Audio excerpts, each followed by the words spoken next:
नमस्कार दोस्तों, मैं Sandeep Sharma, x Indian air force ESP Einstein science planet से NCERT की जो नई बुक लॉन्च हुई है क्यूरियोसिटी क्लास 8 के लिए, उसका chapter number 3 health the ultimate treasure करने जा रहे हैं। इससे पहले ऑलरेडी हम 2 चैप्टर कर चुके हैं, यूट्यूब प्लेलिस्ट में डाल चुके हैं। आप डिस्क्रिप्शन में चेक कर सकते हैं या upper right hand side corner में चेक कर लीजिएगा, आपको लिंक मिल जाएगा। इस चैप्टर में हेल्थ द अल्टीमेट ट्रेजर, इसके बारे में बेसिक आइडिया बताता हूँ आपको। इसको बताने का पर्पज़ यही है कि हमें लगता है हेल्थ मीन्स मैं फिजिकली बीमार नहीं हूँ तो मैं हेल्दी हूँ। ऐसा नहीं है, डेफिनेशन चेंज हो गई है। अगर मैं फिजिकली बीमार हूँ तब भी मैं बीमार हूँ, अगर मेंटली बीमार हूँ तब भी, अगर मेरा सोशल कनेक्शन कट ऑफ हो गया है, मैं अकेला रह रहा हूँ, उस टाइप की प्रवृत्ति आ गई है मेरे अंदर, तब भी मैं बीमार हूँ। देखिए, जैसे 28% of Indians are obese, first picture में दिया है। 28% लोग इंडिया में ओबेसिटी की कंडीशन में आ गए हैं। 11.4% of India population is diabetic. More than 100 million people in India are diabetic. कितना? 100 मिलियन। ICMR की रिपोर्ट है। इसी टाइप से एक लास्ट ईयर का सर्वे 2024 का सर्वे आपको बताता हूँ, IPSOS। इस सर्वे में पता चला कि हर 2 में से 1 आदमी, to be more precise 53% Indians are under stress. Physically वो ठीक हैं लेकिन 53% स्ट्रेस में जी रहे हैं। तो ये कंडीशन आप लोगों के अंदर ना आप आए, कहीं ऐसा तो नहीं आप पढ़ाई का बहुत ज़्यादा बोझ ले रहे हैं, इसीलिए ये चैप्टर को इंट्रोड्यूस किया है। चैप्टर का नाम है बेटा हेल्थ द अल्टीमेट ट्रेजर। जैसे फर्स्ट एंड सेकंड चैप्टर में हमने देखा, प्रोब एंड पॉन्डर में आपको आपके अंदर क्यूरियोसिटी पैदा करने के लिए कुछ क्वेश्चन अराइज करेगा, और क्वेश्चंस ऐसा नहीं वो एग्ज़ाम में आएंगे या फिर अभी आपको शॉर्ट आउट करने हैं। इन क्वेश्चंस का पर्पस है आप लोगों के अंदर जिज्ञासा पैदा करना, कि आप क्यूरियस हो जाएं। First chapter, how does your body respond to an infection such as common cold. अगर आपको एक नॉर्मल सर्दी खांसी जुकाम हो जाता है तो आपकी बॉडी कैसे रिस्पॉन्ड करती है इस इन्फेक्शन के लिए।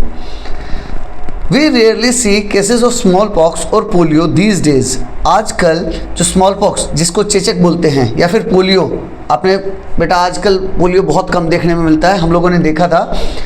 आजकल पोलियो या स्मॉल पॉक्स के केसेस बहुत कम क्यों दिखते हैं? But disease like diabetes and heart problems are more common. Why? Smallpox और पोलियो अर्लियर टाइम्स में काफ़ी होता था बेटा, फिर उसका क्या हुआ, वैक्सीनेशन वगैरह स्टार्ट हो गया, एंड बिकॉज दोज वैक्सीन्स अभी इंडिया में बहुत कम केसेस मिलते हैं। वेयर एज जो हमारी आजकल लाइफस्टाइल चेंज हो रही है उसके कारण डायबिटीज़ एंड हार्ट प्रॉब्लम काफ़ी बढ़ गए हैं। उसके बारे में आपके अंदर क्यूरियोसिटी पैदा करना चाह रहे हैं। आपको हल्का सा मैंने आइडिया बताया है, और थोड़ा डीप में आप चेक कर सकते हैं। Next question, could climate change lead to new type of disease. Climate change के कारण जो ग्लोबल वार्मिंग, फ्लड वो सब आ रहे हैं, अर्थक्वेक आ रहे हैं, तो क्या कुछ नए टाइप के डिजीज़ आ सकते हैं क्या? बिल्कुल आ सकते हैं। जैसे एक स्टडी के अनुसार जो ग्लेशियर पिघल रहे हैं, तो हो सकता है हज़ारों लाखों साल पहले से उन ग्लेशियर में कोई बहुत अलग टाइप के माइक्रोब्स छुपे हुए हैं और दबे हुए हैं, हो सकता है वो एक्टिवेट हो जाए, तो इस टाइप से कुछ अलग बीमारियाँ आ जाएँ। Next, how do emotions like stress और worry affect us and make us sick.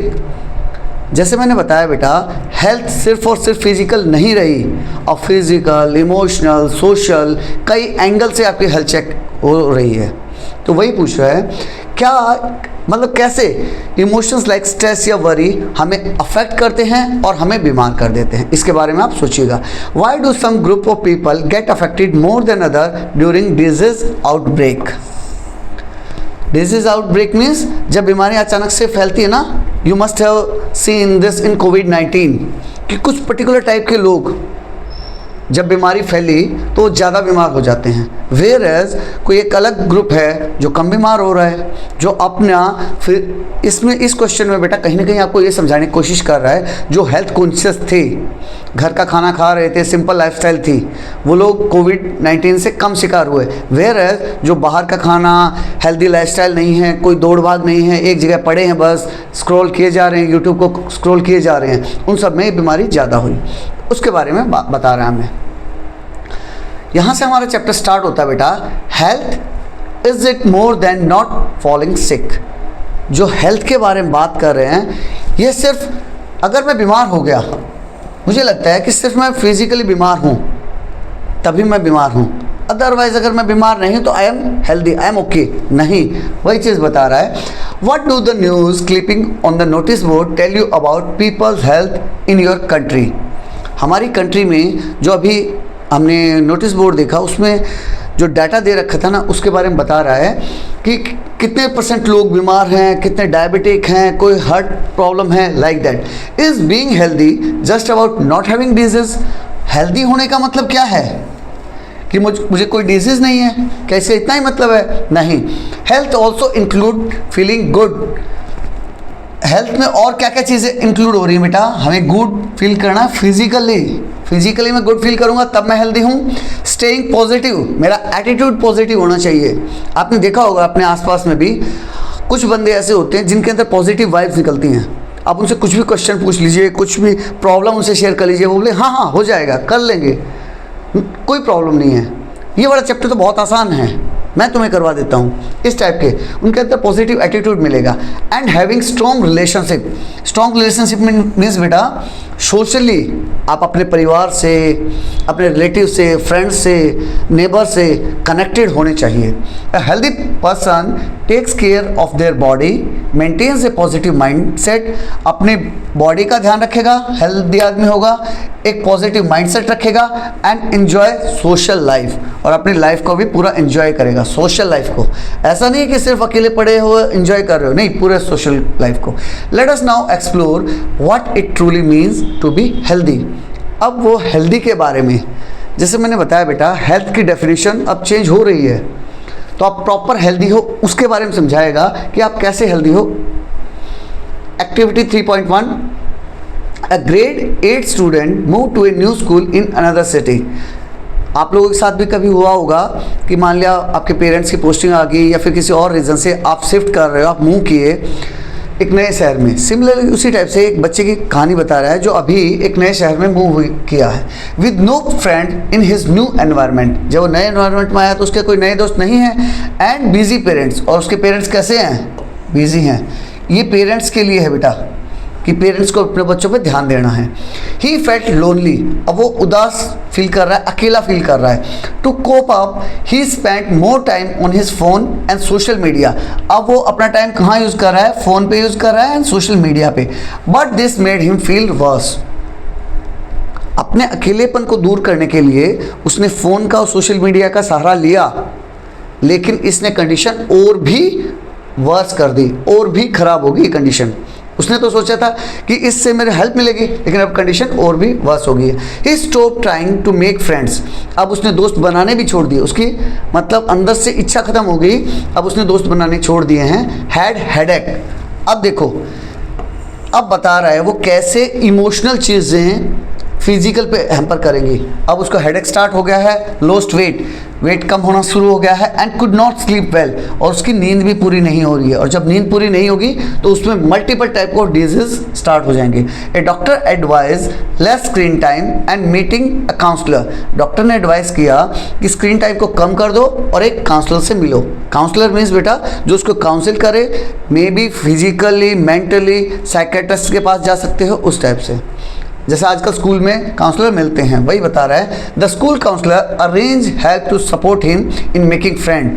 School counsellor उनके बहुत अच्छे रहे होंगे जिन्होंने उन्हें दोस्त बनाने में हेल्प किया, एंड इम्प्रूविंग हिज हेल्थ, और उसकी हेल्थ इंप्रूव करने में। Think and reflect what was the cause of the boys health problem. अब सोचो इसके बारे में, लड़के की हेल्थ प्रॉब्लम का क्या इशू रहा होगा? क्या वो फिजिकल था? नहीं, वो एक इमोशनल स्ट्रेस था। फ्रेंड नहीं थे, अब वो पेरेंट्स भी बिजी थे, क्योंकि आजकल न्यूक्लियर फैमिलीज़ के कारण ये भी बड़ी दिक्कत आ रही है बेटा कि हम दादा दादी, चाचा चाची, मामा मामी के साथ नहीं रह पा रहे हैं, सिर्फ पेरेंट्स है और बच्चा है। पेरेंट्स दोनों वर्किंग हैं, उसके कारण बच्चा सिर्फ अकेला और बहुत अकेला हो जा रहा है। मैं अपना रियल लाइफ इंसिडेंस बता रहा हूँ। एक बच्चा अभी मेरे पास, उसका बर्थडे था, उससे बात हुई। ही टोल्ड मी, सर कहाँ जाऊँगा बर्थडे सेलिब्रेट करने। मैं उससे खुशी में पूछा, बेटा आज तुम बर्थडे के लिए कहीं जा रहे होगे? ही टोल्ड मी, अरे सर कहाँ जाऊँगा, कोई दोस्त ही नहीं है, किसके साथ जाऊँ, कहाँ जाऊँ। अब आप ये सोचिए 8th क्लास का बच्चा, 8th क्लास का बच्चे के दोस्त नहीं है। It is very much surprising. आपको ध्यान देने की ज़रूरत है। How did his habits and surrounding affect his wellbeing, कैसे उसकी हैबिट्स ने और सराउंडिंग ने उसकी वेलबींग को डिस्टर्ब किया, यही बता रहा है बेटा। आपको इस बारे में सोचना है। As per the world health organisation, health is defined as a state of complete, यहाँ हेल्थ की डेफिनेशन है बेटा, अगर क्वेश्चन पेपर में आती है तो आप यही करोगे, state of complete physical, mental and social wellbeing. आप फिजिकली, मेंटली और सोशली अब बिल्कुल ठीक ठाक हो, and not merely the absence of disease. इसका मतलब ये नहीं है कि डिजीज नहीं है तो आप हेल्दी हो।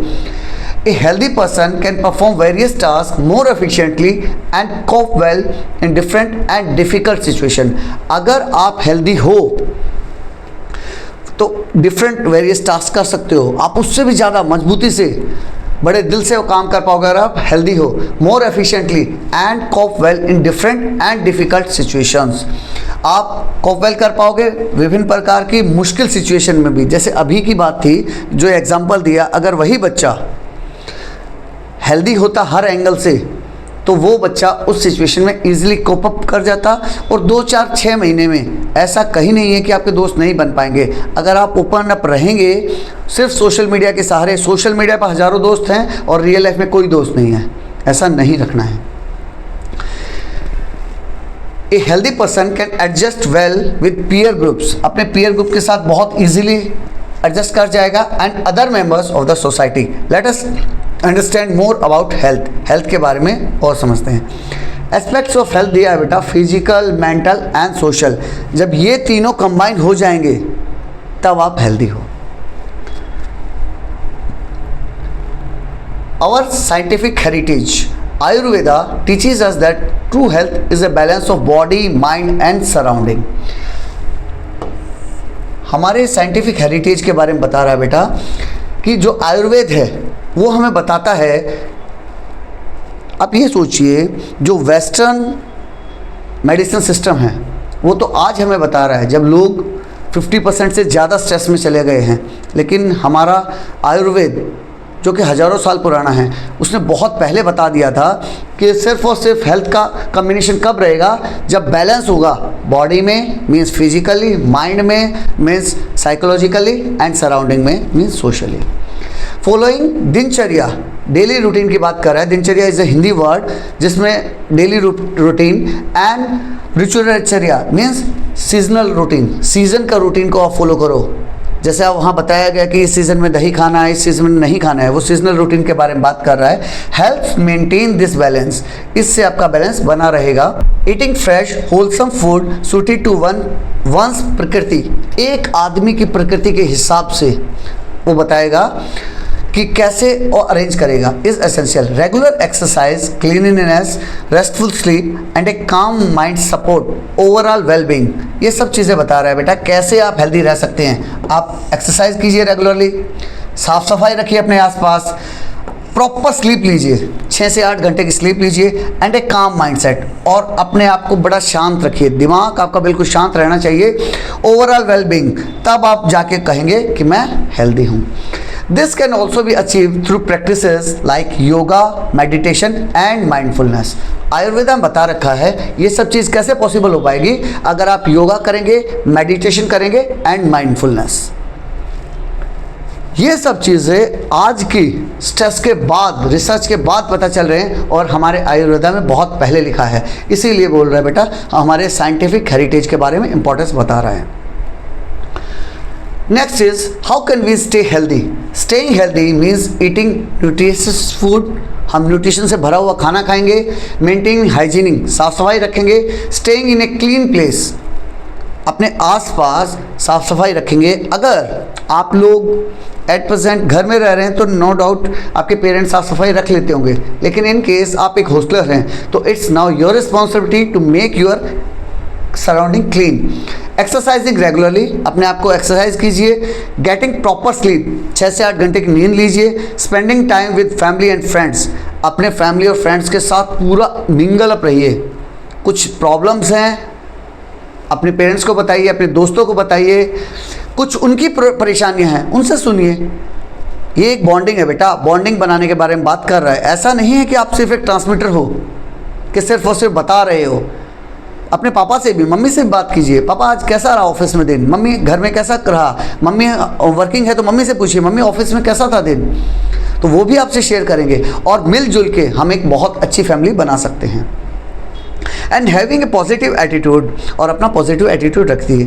What we should do and what should not to do to keep our self healthy. जैसे जैसे चैप्टर आगे बढ़ेगा हम समझेंगे कि हमें क्या करना चाहिए, व्हाट वी शुड डू, हमें क्या करना चाहिए, and what should not to do, और हमें क्या नहीं करना चाहिए to keep our self healthy. तो बेटा हम एक पॉजिटिव वाइब्स लेके आएंगे और नॉट ओनली हम अपने आप को हेल्दी रखेंगे, अपने चारों तरफ नेबर्स, फ्रेंड्स, सबसे बातचीत करेंगे खुल के और उनको भी एक पॉजिटिव वाइब्स देके जाएंगे। नेक्स्ट एक्टिविटी बता रहा है बेटा, list some good habits that your parents, teacher और elder often encourage you to follow. कुछ गुड हैबिट्स की लिस्ट बनाइए जो आपके सीनियर्स, जैसे कि पेरेंट्स, टीचर्स या फिर सीनियर्स आपको इनकरेज करते हैं कि भाई ऐसा करना है, पूजा पाठ करनी है, योगासन करना है, एक्सरसाइज करनी है, पढ़ाई भी करनी है। How many of these are already a part of your daily routine. तो अपने आप का सेल्फ एनालिसिस कीजिए कि इनमें से मैंने राइट डाउन किया कि ये 10 एक्टिविटी मुझे मेरे पेरेंट्स ने या फिर सीनियर्स ने मुझे गाइड की थी। अब अपने आप को सेल्फ एनालाइज कीजिए, क्या इन 10 में से मैं कितनी एक्टिविटी खुद से कर रहा हूँ। How many of these are already a part of your daily routine, which ones would you like to start following. अब मान लिया 10 मैंने लिस्ट बनाई, 10 में से 6 अभी मैं कर रहा हूँ, तो नेक्स्ट आप कौन सी 2 एक्टिविटी, 3 एक्टिविटी चाह रहे हैं कि मैं उन्हें अपनी लाइफ में इम्बाइब कर लूँ। Add to the list below. Keep yourself clean and maintain personal hygiene. अपने आप को साफ सुथरा रखिए और पर्सनल हाइजीन मेंटेन रखिए। Eat a healthy and balance diet. Healthy और बैलेंस डाइट जो हम क्लास 6 से पढ़ते आ रहे हैं, आपको पता है बैलेंस डाइट में क्या क्या रहेगा, प्रोटीन, विटामिन्स, कार्बोहाइड्रेट, मिनरल्स, सब कुछ बढ़िया बढ़िया चीज़ें हम खाएंगे। एक्सरसाइज रेगुलरली, और एक्सरसाइज करते रहिए, अपने आप को फिट रखिए। जहाँ भी आपको मौका मिलता है लिफ्ट की बजाय सीढ़ियाँ यूज़ कीजिए। ऐसे छोटे छोटे तरीके हम यूज़ कर सकते हैं। मेक टाइम टू रिलैक्स और मेडिटेट एवरी डे। अपने आप को शांत कीजिए बेटा। Have a pause.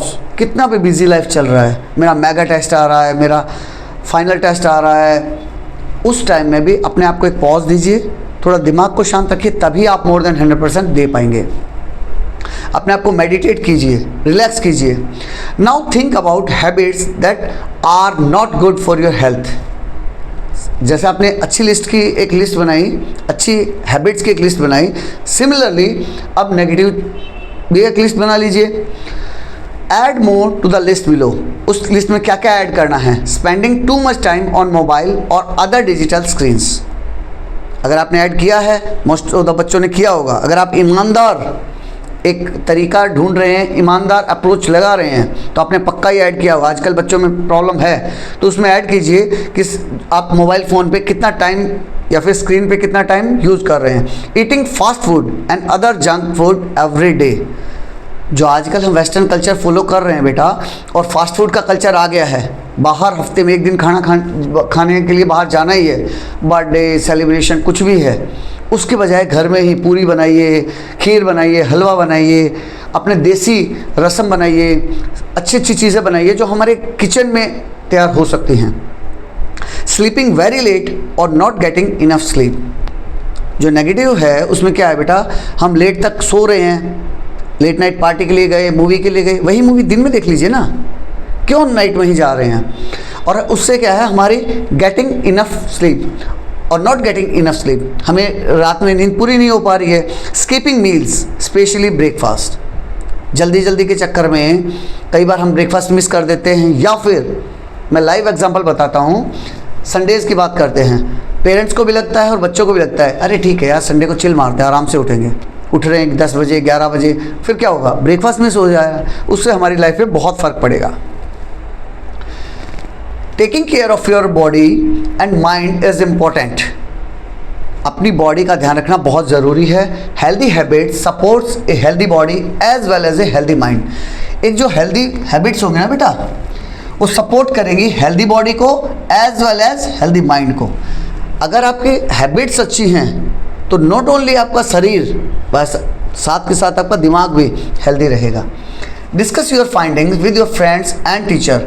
जो आपने पता लगाया वो अपने दोस्तों के साथ और टीचर के साथ शेयर कीजिए। From the activity you participated in and the discussions you may have realise that our health depends on many factor.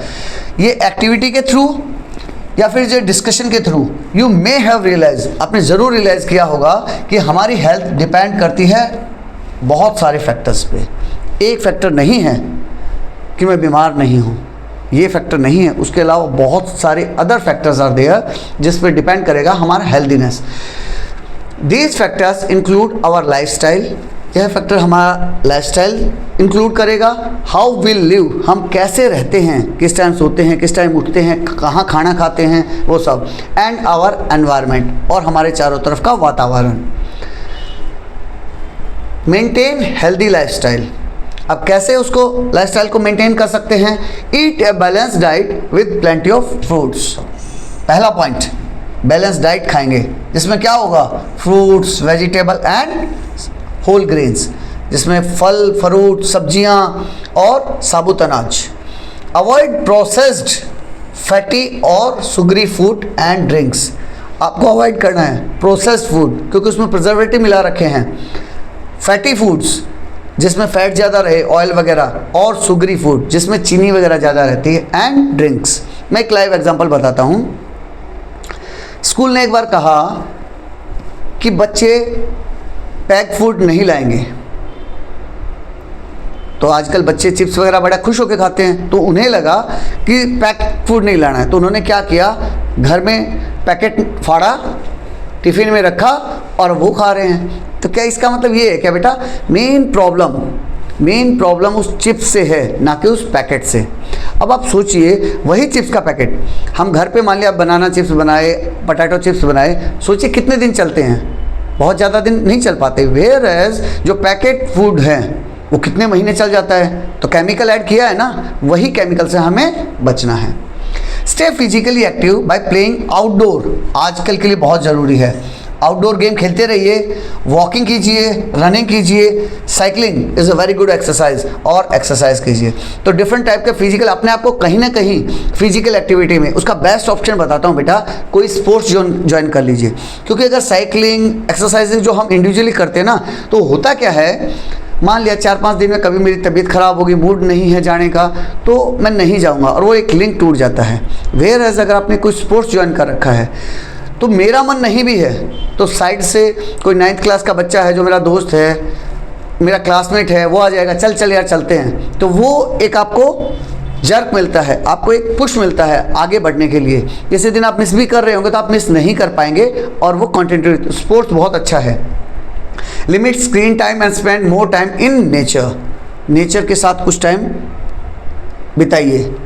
आपके आसपास कोई पेड़ पौधा है तो उसके साथ बैठिए, उसे समझने की कोशिश कीजिए। छोटे मोटे एनिमल, पेट वगैरह रख सकते हैं घर में, उनके साथ अपने आप को जिंदा महसूस कीजिए। अगर कुछ नहीं है, आप फ्लैट वगैरह में रह रहे हैं, तो अपनी बालकनी में कुछ रोज़ प्लांट्स, कुछ गेंदा, सदाबहार, कुछ भी लगा सकते हैं जो आपको इन्जॉयमेंट देंगे।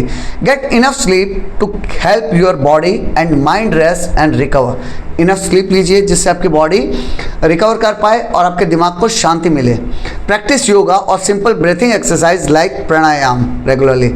एक बहुत अच्छा बताया बेटा, योगा कीजिए या फिर सिंपल ब्रीदिंग एक्सरसाइज जिसे प्राणायाम जाना गया है, प्राणायाम के नाम से जानते हैं, अनुलोम विलोम, कपालभाति, ये सब। Say no to harmful substances things like tobacco, alcohol and addictive drugs.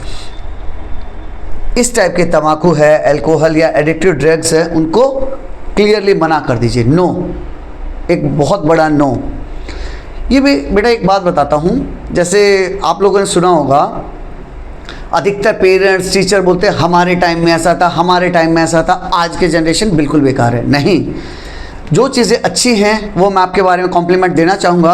अभी जो नई जनरेशन आ रही है उसको बहुत पहले से पता है, और really they are very much knowledge, they are having very much good knowledge about these तंबाकू, अल्कोहल, वो सब नहीं करते हैं। इस मामले में आपकी जनरेशन बहुत अच्छी है, I will appreciate.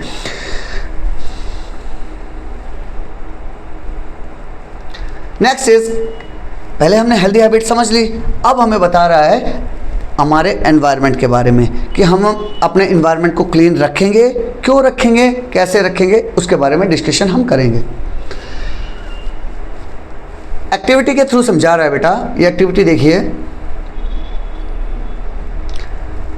Look at figure 3.3a and 3.3b, which playground would you like to play and in why. दो पिक्चर दे रखी है बेटा, दो प्लेग्राउंड दे रखे हैं अलग अलग टाइप के, उसमें पूछ रहा है कि आप कौन सा मतलब पार्क में जो प्लेग्राउंड दे रखा है उसमें खेलना चाहोगे और कौन से में नहीं खेलना चाहोगे। एक बार इस पिक्चर को ध्यान से देखिए। फर्स्ट पिक्चर, ए वाला पार्ट, क्लीन एनवायरनमेंट है, चारों तरफ ग्रीनरी है, लेफ्ट राइट में कोई इंडस्ट्री नहीं है, पौधे लगे हुए हैं, झूले लगे हुए हैं, बच्चे वहाँ खेलना चाहेंगे। वेरस दूसरे एनवायरनमेंट को ध्यान से देखेंगे तो बिल्कुल पास में ही एक बहुत बड़ी फैक्ट्री है जिसमें से धुआं निकल रहा है, कीड़े मकोड़े हैं बहुत सारे, पत्थर वगैरह गिरे पड़े हैं इधर उधर। तो आपसे एक क्वेश्चन है, सिंपल सा क्वेश्चन है कि आप इनमें से किस में खेलना चाहेंगे। मुझे नहीं लगता किसी बच्चे को इसको लेकर डाउट होगा, हर बच्चे को पता है क्लीन एनवायरनमेंट सबको अच्छा लगता है। तो but obvious figure 3.3a, most of us would like to play in the playground shown in figure A as it is clean, well maintained and looks beautiful. The playground in figure 3.3b is polluted. 3.3b में क्या है बेटा, polluted है, dirty है, unhygienic condition है and full of flies and mosquitoes, बहुत सारे flies हैं एंड मॉस्किटोज हैं। फ्लाइज एंड मॉस्किटो तो वैसे ही बेटा एज ए वेक्टर काम करते हैं, बीमारियां एक जगह से लेकर दूसरी जगह लेके जाते हैं। तो अगर मैं इस एनवायरनमेंट में खेल रहा हूँ तो इन स्पाइट ऑफ पॉजिटिव होने के, क्या पता मुझे कोई बीमारी लेके आ जाऊँ, मलेरिया, डेंगू, उस टाइप की बीमारियां लेके आ जाऊँ। इसीलिए तो अपना एनवायरनमेंट को साफ रखना ज़रूरी होता है। People living in such areas में फॉल सिक मोर ऑफन, ऐसे एरिया में कोई लोग रह रहे होंगे तो वो ज़्यादा बीमार पड़ने के चांसेस हैं। In addition to inculcating good habits and adopting a healthy lifestyle, we must keep ourselves and our surrounding clean. ये बता रहा है बेटा, इस टाइप की गुड हैबिट्स इनकलकेट करने के अलावा और एक हेल्दी लाइफस्टाइल मैंने अडॉप्ट कर ली, उसके अलावा we must keep our self and our surrounding clean, हमें अपने आप को भी और अपनी सराउंडिंग को भी साफ सुथरा रखना है, खुद भी। इवन सर्दियों में बेटा एटलीस्ट दिन में एक बार नहाइए, साफ सुथरा रहिए, अपने कोम्स, नेल्स ये सब मेंटेन रखिए ताकि आप बीमारी ना लेके आए। Have you ever found it hard to breathe in a place with a lot of smoke और डस्ट। क्या आपने कभी फील किया है जहाँ बहुत सारा स्मोक या डस्ट रहता है, जैसे मेट्रो सिटीज़ के सेंटर में रहेगा तो या फिर इंडस्ट्रियल एरिया में, तो वहाँ आपको बहुत दिक्कत होती है, हार्ड टू ब्रीथ, सांस लेने में बहुत दिक्कत होगी। That is because clean air and water are important for our health. साफ पानी, साफ हवा और पानी हमारी हेल्थ के लिए बहुत इंपॉर्टेंट है। In cities air pollution from vehicles and factories can cause problem. शहरों में स्पेशली इन मेट्रो सिटीज़ में जो एयर पोल्यूशन है वो किसके कारण, व्हीकल्स एंड फैक्ट्रीज के कारण वो प्रॉब्लम क्रिएट करते हैं, लाइक कफिंग और अस्थमा। ये दो बीमारी का नाम बताया बेटा उसने। क्या होता है अगर मैं रेगुलर एक बहुत गंदे एनवायरनमेंट में रह रहा हूँ और गंदी एयर इनटेक कर रहा हूँ या फिर गंदा पानी कंज्यूम कर रहा हूँ, तो होता क्या है उससे मेरे रेस्पिरेटरी सिस्टम, मेरे डाइजेस्टिव सिस्टम में कई दिक्कतें आ जाती हैं, जिसके कारण मुझे कफ एंड कोल्ड, अस्थमा, इस टाइप की रेस्पिरेशन रिलेटेड बीमारियां हो सकती हैं या फिर डाइजेस्टिव रिलेटेड बीमारियां हो सकती हैं। The AQI air quality index, air quality index क्या होता है बेटा, एयर की क्वालिटी के बारे में एक रेटिंग बना रखी है कि यहाँ से यहाँ तक बहुत अच्छा है, यहाँ से यहाँ तक नॉर्मल है, या फिर पॉल्यूटेड है, या फिर बहुत ज़्यादा पॉल्यूटेड है। इस तरह से एयर क्वालिटी इंडेक्स आपने specially at the time in winter season में दिल्ली वगैरह के बारे में काफ़ी सुना होगा। Help us know how clean the air is. यह हमें पता लगाने की कोशिश करता है, हमें बताता है कि एयर क्वालिटी कैसी है। A cleaner environment helps us stay healthy and feel better. जो साफ सुथरा एनवायरनमेंट होगा वो हमें हेल्दी रहने में और बेटर फील करने में हमारी हेल्प करता है। But health is not only about the body. इस चैप्टर में बेटा ओवर एंड अगेन बहुत बार यही लाइन यूज कर रखी है कि हेल्थ सिर्फ और सिर्फ बॉडी से रिलेटेड नहीं है। Our feelings and relationship matter too. हमारी फीलिंग्स भी मैटर करती हैं और हमारे रिलेशन भी हमारी हेल्थ के बारे में बहुत ही ज़्यादा मैटर करते हैं। Even if we eat well and live in a clean place. मान लीजिए मैं अच्छे से खाना पीना खा रहा हूँ और एक साफ़ सुथरे इन्वायरमेंट में रह रहा हूँ, लेकिन दिमागी तौर पे मैं हेल्दी नहीं हूँ, मैं स्ट्रेस ले रहा हूँ, या फिर मेरा सोशल कनेक्शंस बिल्कुल ज़ीरो हो गए हैं, किसी से मिलता जुलता नहीं हूँ। जैसे आप नॉर्मली आपके आसपास में कोई बैचलर अंकल रह रहे होंगे तो वो नॉर्मली क्या करेंगे, ड्यूटी जाएंगे, ड्यूटी से आएंगे अपने कमरे में घुस जाएंगे, किसी से कोई बातचीत नहीं है। तो इस टाइप का कैरेक्टर नहीं बनना है आपको। Even if we eat well and live in a clean place we may not feel good.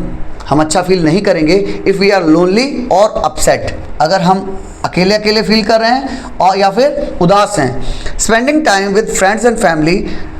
अपने फ्रेंड एंड फैमिली के साथ टाइम स्पेंड करना चाहिए। टॉकिंग, बात करो, हंसो, खूब खुल के हंसो and having fun help keep our minds healthy to.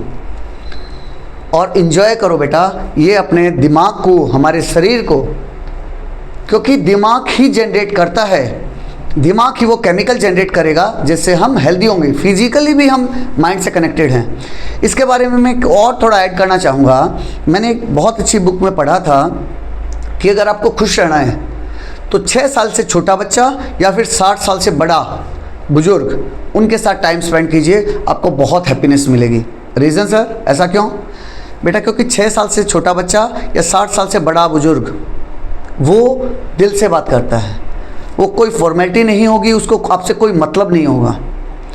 क्योंकि जैसे जैसे हम मैच्योर होते हैं तो हम मतलब से दोस्ती करना शुरू कर देते हैं। अरे यार उसके पास बढ़िया स्कूटी है, वो मेरे को स्कूटी पे बिठा ले जाएगा, उसके पास बढ़िया प्ले स्टेशन है, इसीलिए मुझसे दोस्ती कर लूँ।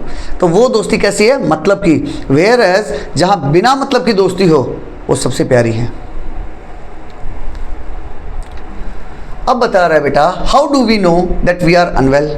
हमने समझा कैसे हम ठीक रह सकते हैं। बैलेंस डाइट खाएंगे, क्लीन एनवायरनमेंट रखेंगे, उसके अलावा हम इमोशंस को, अपने सोशल वेलबींग को मेंटेन रखेंगे। ठीक है, मैंने बहुत कोशिश की ये सब करने की, लेकिन फिर भी मैं इनमें से कोई नहीं कर पाया, कोई एक चीज़ नहीं कर पाया, कोई 2 चीज़ नहीं कर पाया, कम्बिनेशन नहीं कर पाया, तो क्या होगा?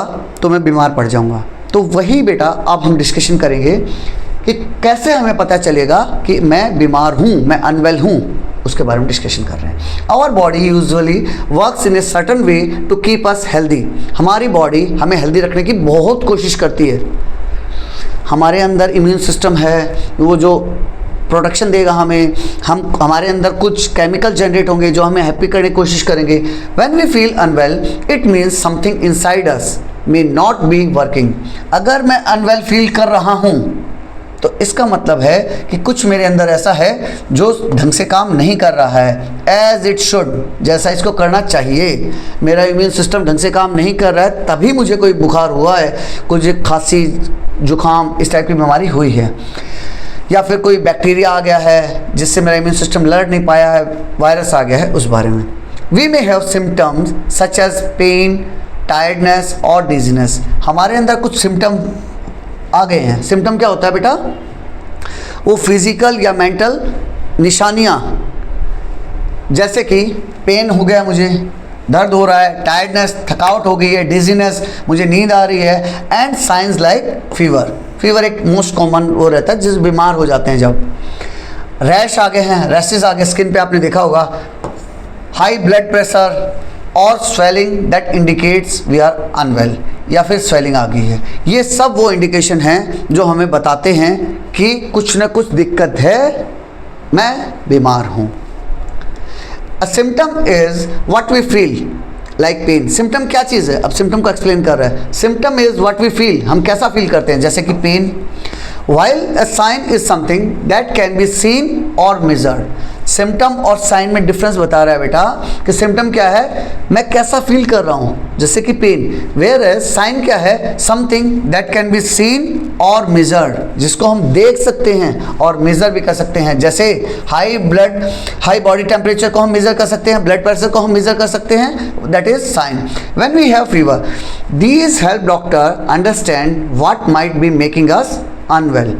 यह हेल्प करता है डॉक्टर को समझने के लिए कि क्या चीज़ ऐसी हो सकती है जो कि मैं अनवेल फील कर रहा हूँ। आपने देखा होगा जब आप बीमार हो जाते हैं तो डॉक्टर के पास जाएंगे तो डॉक्टर पहले क्या करेगा, अगर आपको फीवर वगैरह है तो आपका टेम्परेचर चेक करेगा, या फिर आप नॉर्मल फील कर रहे हैं कि टेम्परेचर वगैरह पेन वगैरह कुछ है नहीं सर, फिर भी मैं अनवेल फील कर रहा हूँ, तो आपका ब्लड प्रेशर वगैरह चेक करते हैं। ये नॉर्मल तरीके हैं जिससे वो जज करने की कोशिश करते हैं कि क्या दिक्कत हो सकती है। अभी आता है बेटा इम्पॉर्टेंट, सारे चैप्टर का निचोड़ बोल दीजिए कि डिजीज़ के बारे में समझेंगे। बीमारियां किस टाइप से होती हैं, क्या रीज़न हो सकते हैं, क्या उसके सिम्टम होंगे, क्या उसके सॉल्यूशन होंगे। पहले हम डिजीज़ को समझेंगे, फिर उसके पीछे के रीज़न को समझेंगे, एंड एट लास्ट उसका सॉल्यूशन को समझने की कोशिश करेंगे, क्या क्या सॉल्यूशन से हम उसको ठीक कर सकते हैं। डिजीज़ मीन्स बीमारियाँ। What are the cause and types, क्या उसके पीछे के रीज़न हो सकते हैं और कितने टाइप की बीमारियां हो सकती हैं। A disease is a condition that affects the normal working of the body और माइंड। अब डिजीज को डिफाइन किया है, डिजीज वो कंडीशन है।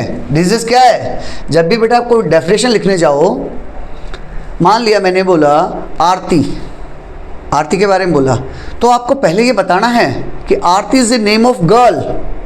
आप उस आरती के बारे में बात कर रहे हैं या फिर वो आरती के बारे में बात कर रहे हैं जो पूजा पाठ वाली आरती है, तो पहले आपको उसको डिफाइन करना है। या फिर आरती कोई प्रोसेस का नाम है या आरती किसी फैक्ट्री का नाम है, ये आपको बताना है। तो वही चीज़ किया, डिजीज इज ए कंडीशन। जब भी डेफिनेशन लिख रहे हो तो ये चीज़ ध्यान कीजिएगा, वो चीज़ क्या है। आरती कोई बिल्डिंग का नाम तो नहीं है, हो सकता है आरती वो आरती तो नहीं है, आरती की लड़की का नाम तो नहीं है। इसी तरह से पहले आपको ये बताना है कि वो चीज़ क्या है। तो जैसे इसकी डेफिनेशन उसने बताया, A disease is a condition. Disease एक कंडीशन है that affects the normal working of the body और mind, जो हमारे normal working of the body या mind को affect करती है। It can happen when one or more organ or organ system stop functioning properly. यह कब होता है, जब एक या एक से ज़्यादा organ या organ system पूरा का पूरा stop functioning, काम करना बंद कर दिया है, प्रॉपरली ढंग से काम नहीं कर पा रहा है। Some disease are caused by germs like bacteria, virus, fungi, worms और even by protozoa. This all are name of microbes. ये छोटे छोटे माइक्रोब्स हैं जो बीमारियां फैलाते हैं बेटा। वही बता रहा है कि ये जर्म्स के द्वारा हो सकती हैं, जैसे कि बैक्टीरिया, वायरस, फंगस, वॉर्म या फिर protozoa. These are single cell organism. जो प्रोटोजोआ है वो सिंगल सेल है, ऐसा नहीं है कि ये सब सिंगल सेल हैं। These disease causing organism are called pathogens. यहाँ आपको बेटा पैथोजन की डेफिनेशन मिल गई। पैथोजन क्या आते हैं बेटा, डिजीज कॉजिंग माइक्रोब्स, जैसे कि इसने बताया प्रोटोजोआ, बैक्टीरिया, फंगस, वो सब पैथोजन कहलाते हैं। क्यों? क्योंकि वो बीमारियां लेके जाते हैं एक जगह से दूसरी जगह, पैथोजन। अदर डिजीज में रिजल्ट फ्रॉम पुअर न्यूट्रिशन और एन अनहेल्दी लाइफस्टाइल। जैसे बताया बेटा, हो सकता है मैं अच्छी लाइफस्टाइल जी रहा हूँ, साफ़ सुथरा आसपास का एनवायरनमेंट है, अपने आप को साफ़ सुथरा रख पा रहा हूँ, लेकिन कोई ये पैथोजन आके मुझे बीमारी देके चला गया। एक तरीका तो हुआ ये। दूसरा तरीका क्या हुआ कि मैं खुद की लाइफस्टाइल मेरी अच्छी नहीं है, तब ये सेकंड टाइप की डिजीज़ के बारे में बता। अदर डिजीज में रिजल्ट फ्रॉम पुअर न्यूट्रिशन, मैं अच्छे से न्यूट्रिशन नहीं ले रहा हूँ, या फिर अनहेल्दी लाइफस्टाइल जी रहा हूँ, जो आजकल सबसे बड़ा रीज़न ये अनहेल्दी लाइफस्टाइल वाला है बेटा। Some disease last for a short time.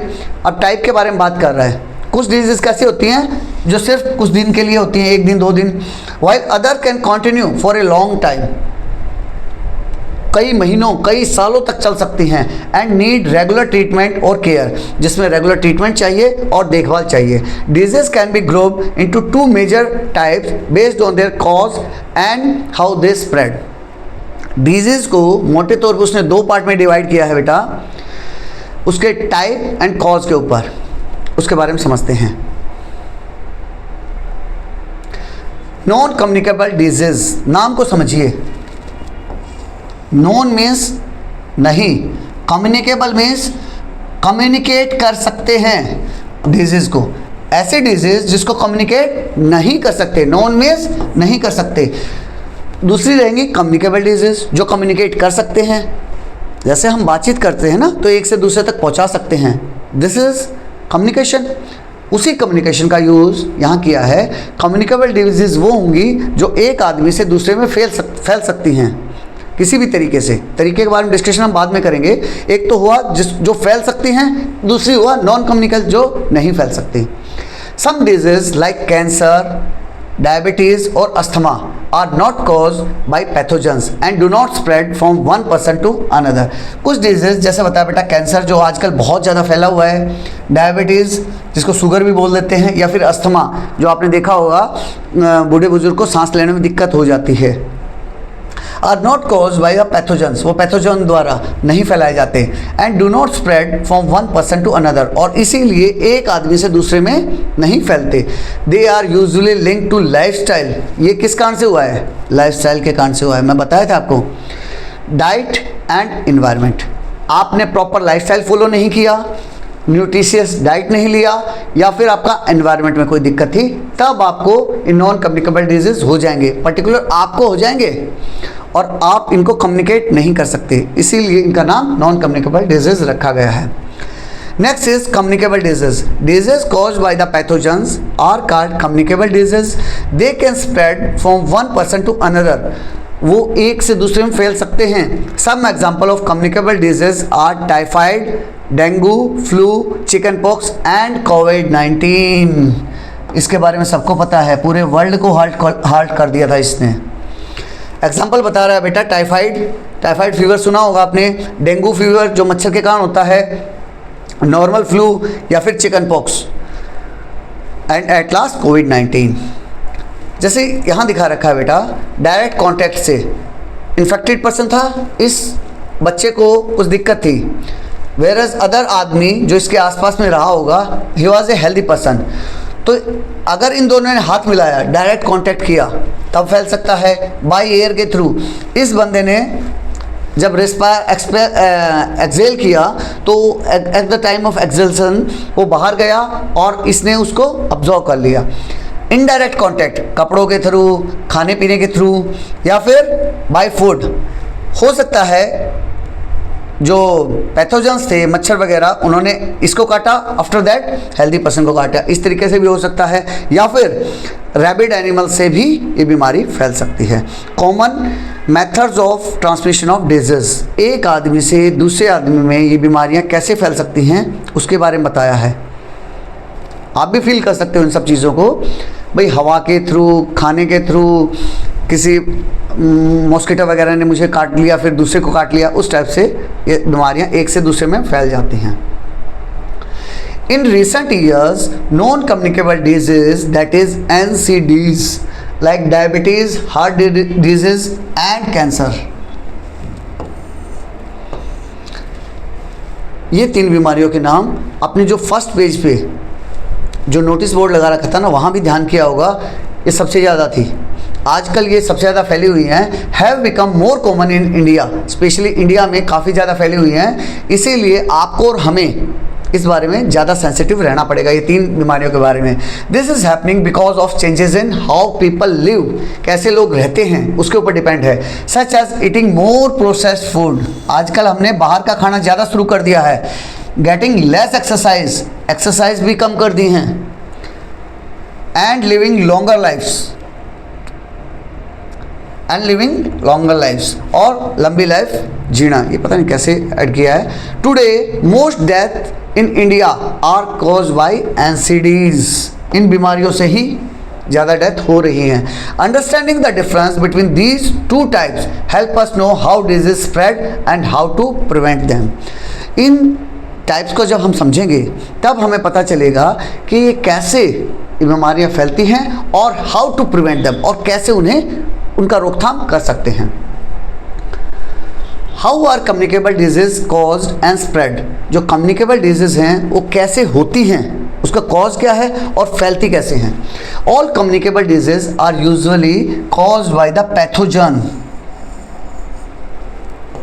बेटा जैसे ही कम्युनिकेबल डिजीज आपको दिखाई देना तो मोस्ट ऑफ द चांसेस रहेंगे कि वो पैथोजन के कारण फैलती हैं, वही उसको लेके जाते हैं, इसीलिए वो कैरियर्स भी कहलाते हैं। These pathogen can enter our body through the air we breathe, उस हवा के थ्रू हमारे शरीर के अंदर आ सकते हैं जो मैंने सांस लिया, और बाय कंज्यूमिंग कॉन्टेमिनेटेड फूड, या फिर मैंने जो कॉन्टेमिनेटेड फूड है जिसमें वो पैथोजन्स हैं उसे कंज्यूम कर लिया है, और वाटर, खाने या पानी से आ सकते हैं, and more. But how do these pathogen spread from one person to another, लेकिन ये पैथोजन्स कैसे बीमारी को स्प्रेड करते हैं। One common way is through air, एक कॉमन तरीका बताया है एयर के थ्रू, पैथोजन्स एयर के थ्रू लेके चले जाए। When an infected person cough और स्नीजेस, जब मैं ऐसे खांसता हूँ या छींकता हूँ, मुझे कफ एंड कोल्ड हो रखा है और मैंने खांसा या छींका, और through direct contact like shaking hand, या फिर डायरेक्ट शेक हैंड किया, और indirectly by sharing personal items of N infected person. आपने डायग्राम में देखा होगा शर्ट या फिर वो 2 गिलास दिखा रखे थे, अगर मैं इन्फेक्टेड आदमी के कपड़े यूज़ कर रहा हूँ या फिर उसके साथ पानी वगैरह एक ही गिलास में पी रहा हूँ, तब मुझे ये कम्युनिकेबल डिजीज़ हो सकती हैं। Some of the communicable disease spread through contaminated drinking water और फूड, ऑलरेडी डिस्कशन कर चुके हैं हम इस बारे में, कॉन्टेमिनेटेड फूड एंड वाटर से भी हो जाएंगे। सम पैथोजन्स और also spread by insects like mosquito and house flies, और मॉस्किटो एंड हाउस फ्लाई के थ्रू भी होंगे। These insects are called vectors, इन इंसेक्ट को क्या नाम दिया गया है, वेक्टर्स। जो मॉस्किटो हैं और हाउस फ्लाई को क्या नाम दिया है, वेक्टर्स। क्यों, वो एक जगह से दूसरी जगह उसको लेके जाते हैं। By understanding how disease spread, जब मैं समझ जाऊंगा कि डिजीज फैलती कैसे है, we can take simple steps to protect our self and others, तब मैं सिंपल स्टेप ले सकता हूँ अपने आप को बचाने के लिए या फिर दूसरों को बचाने के लिए। आप समझ रहे हैं, अगर मुझे पता चल गया कि मेरे मैथमेटिक्स में नंबर किस कारण से कम आ रहे हैं, आप समझिए, या फिर मेरे साइंस में नंबर किस कारण से कम आ रहे हैं, जब मुझे प्रॉब्लम पता चल जाएगी तब मैं उसका सॉल्यूशन इजीली कर सकता हूँ। तो यहाँ तक हमने जब उसका कॉज को समझ लिया किस कारण से फैलती हैं बीमारियाँ, तब मैं उसका सॉल्यूशन इजीली कर सकता हूँ। अगर मुझे लग रहा है मच्छर के कारण फैल सकती हैं तो मैं मॉस्किटो से बचने के तरीके यूज़ कर लूँगा। Let us find out how these communicable diseases spread and how we can prevent them. आओ पता करते हैं कैसे ये फैलती हैं और कैसे इन्हें रोका जा सकता है। एक्टिविटी 3.4 में बेटा grade 8 student listed some common communicable disease in table 3.1 during a community campaign and a library survey. Class 8 के स्टूडेंट ने कुछ कम्युनिकेबल डिजीज को टेबल 3.1 में कंबाइन किया, कब, जब उनके यहाँ कम्युनिटी कैंपेन चल रहा था और एक लाइब्रेरी सर्वे चल रहा था तब। Check the information listed by referring to books, उन्होंने इंफॉर्मेशन को कलेक्ट किया कैसे, बुक्स के थ्रू, ट्रस्टेड वेबसाइट के थ्रू, और आस्किंग योर साइंस टीचर का यूज़ किया उन्होंने। ऐड एनी मिसिंग डिटेल्स, और अगर कहीं उन्हें लगा कि डिटेल्स मिस हो रही हैं तो उन्होंने ट्रस्टेड वेबसाइट्स यूज़ की। यूट्यूब यूज़ कर सकते हो, लेकिन आपको ये देखना पड़ेगा कि यूट्यूब आप किस यूट्यूबर का देख रहे हैं। ट्राई, क्योंकि आजकल बेटा स्पेशली वेबसाइट एंड वीडियोस की बात करूं, इतना अनऑथेंटिकेटेड वीडियोस इन्फॉर्मेशन है कि आप सोच नहीं सकते। तो पक्का ट्रस्टेड वेबसाइट्स के थ्रू ही चेक कीजिए। Study the table and think about what simple steps can help prevent these disease. इस टेबल को समझिए और फिर सोचिए क्या सिंपल स्टेप हम यूज़ कर सकते हैं ऐसी बीमारियों से बचने के लिए। टेबल में क्या दिया है बेटा, table 3.1 some common communicable disease affecting human को कम्युनिकेबल डिजीज जो अफेक्ट कर रही हैं उनके बारे में बात किया है। यहाँ डिजीज का नाम दिया है, कैजुअल एजेंट जो उसको लेके जाते हैं, कौन, वायरस के थ्रू, बैक्टीरिया के थ्रू, वो सब। साइट ऑफ इन्फेक्शन, वो जब बीमारी मेरे बॉडी में अंदर जाएगी तो वो किस जगह पे, इन्फेक्शन की जगह कौन सी है, रेस्पिरेटरी सिस्टम पे करेगी, डाइजेस्टिव सिस्टम पे करेगी, वो सब। उसके सिम्टम क्या होंगे और प्रिवेंटिव मेजर क्या होंगे। पहला जो सबसे कॉमन है, जैसे ही सर्दियां आती हैं, बारिश आ गई, मैं एक दिन बारिश में गया, बाहर भीग गया, तुरंत मुझे कफ एंड कोल्ड हो जाता है। सर्दियां स्टार्ट हुई, मैं ठंडे पानी से नहा लिया, मुझे तुरंत कफ एंड कोल्ड हो जाता है। ऐसा हर एक आदमी के साथ है। तो वही समझ रहे हैं कि उसके पीछे रीज़न क्या है। Common cough and cold and influenza जो उस पिक्चर में दिखा रखा है, वो किस कारण से होगा? वायरस के कारण होगा। अटैक कहाँ करेंगे? रेस्पिरेटरी ट्रैक्ट पे। जो मेरा रेस्पिरेटरी ट्रैक्ट है, पाइप है, मेरा विंड पाइप है, वहाँ जाके अटैक करेंगे। सिम्टम क्या होंगे बेटा? नेजल कंजेशन हो जाएगा, नाक रुक जाएगा, एंड डिस्चार्ज, और नाक बहना भी स्टार्ट कर देगा। सोर थ्रोट, मेरा गला रुक जाएगा, फीवर आएगा, मुझे कफ आएगा, और बॉडी एक, मेरा शरीर दुखने लग जाएगा। वॉशिंग हैंड फ्रीक्वेंटली, अब आप कैसे उससे बच सकते हैं? अपना हैंड वॉश रेगुलर करते रहिए ताकि आप वायरस से बच के रहें। नॉट शेयरिंग पर्सनल आइटम्स, जैसे बेटा टॉवल वगैरह है घर में, वो हर आदमी का अलग अलग होना चाहिए। टूथब्रश है, अलग अलग होना चाहिए। इस टाइप के अपना पर्सनल हाइजीन मेंटेन रखिए। Covering the mouth and nose, और मुंह और नाक को कवर करके रखिए, स्पेशली तब अगर आप बीमार फील कर रहे हैं तो। अगर आप अनवेल फील कर रहे हैं तो कोशिश कीजिए स्कूल वगैरह मत जाइए, क्योंकि नॉट ओनली आप बीमार होंगे, आप दूसरों को भी वो बीमारी फैला सकते हैं। नेक्स्ट इज चिकन पॉक्स, जिसको बेटा अर्लियर टाइम्स में आप लोगों ने नहीं देखा होगा। चिकन पॉक्स अभी नहीं हो रहा है। चिकन पॉक्स को हिंदी में चेचक बोलते थे। चेचक में क्या हो जाता था? शरीर पे बहुत रैशेस आ जाते, निशान पड़ जाते हैं बहुत बड़े बड़े। पुराने टाइम में काफ़ी होता था। होता किस कारण से है? वायरस के कारण। इफेक्ट कहाँ करेगा? रेस्पिरेटरी ट्रैक्ट और स्किन के ऊपर।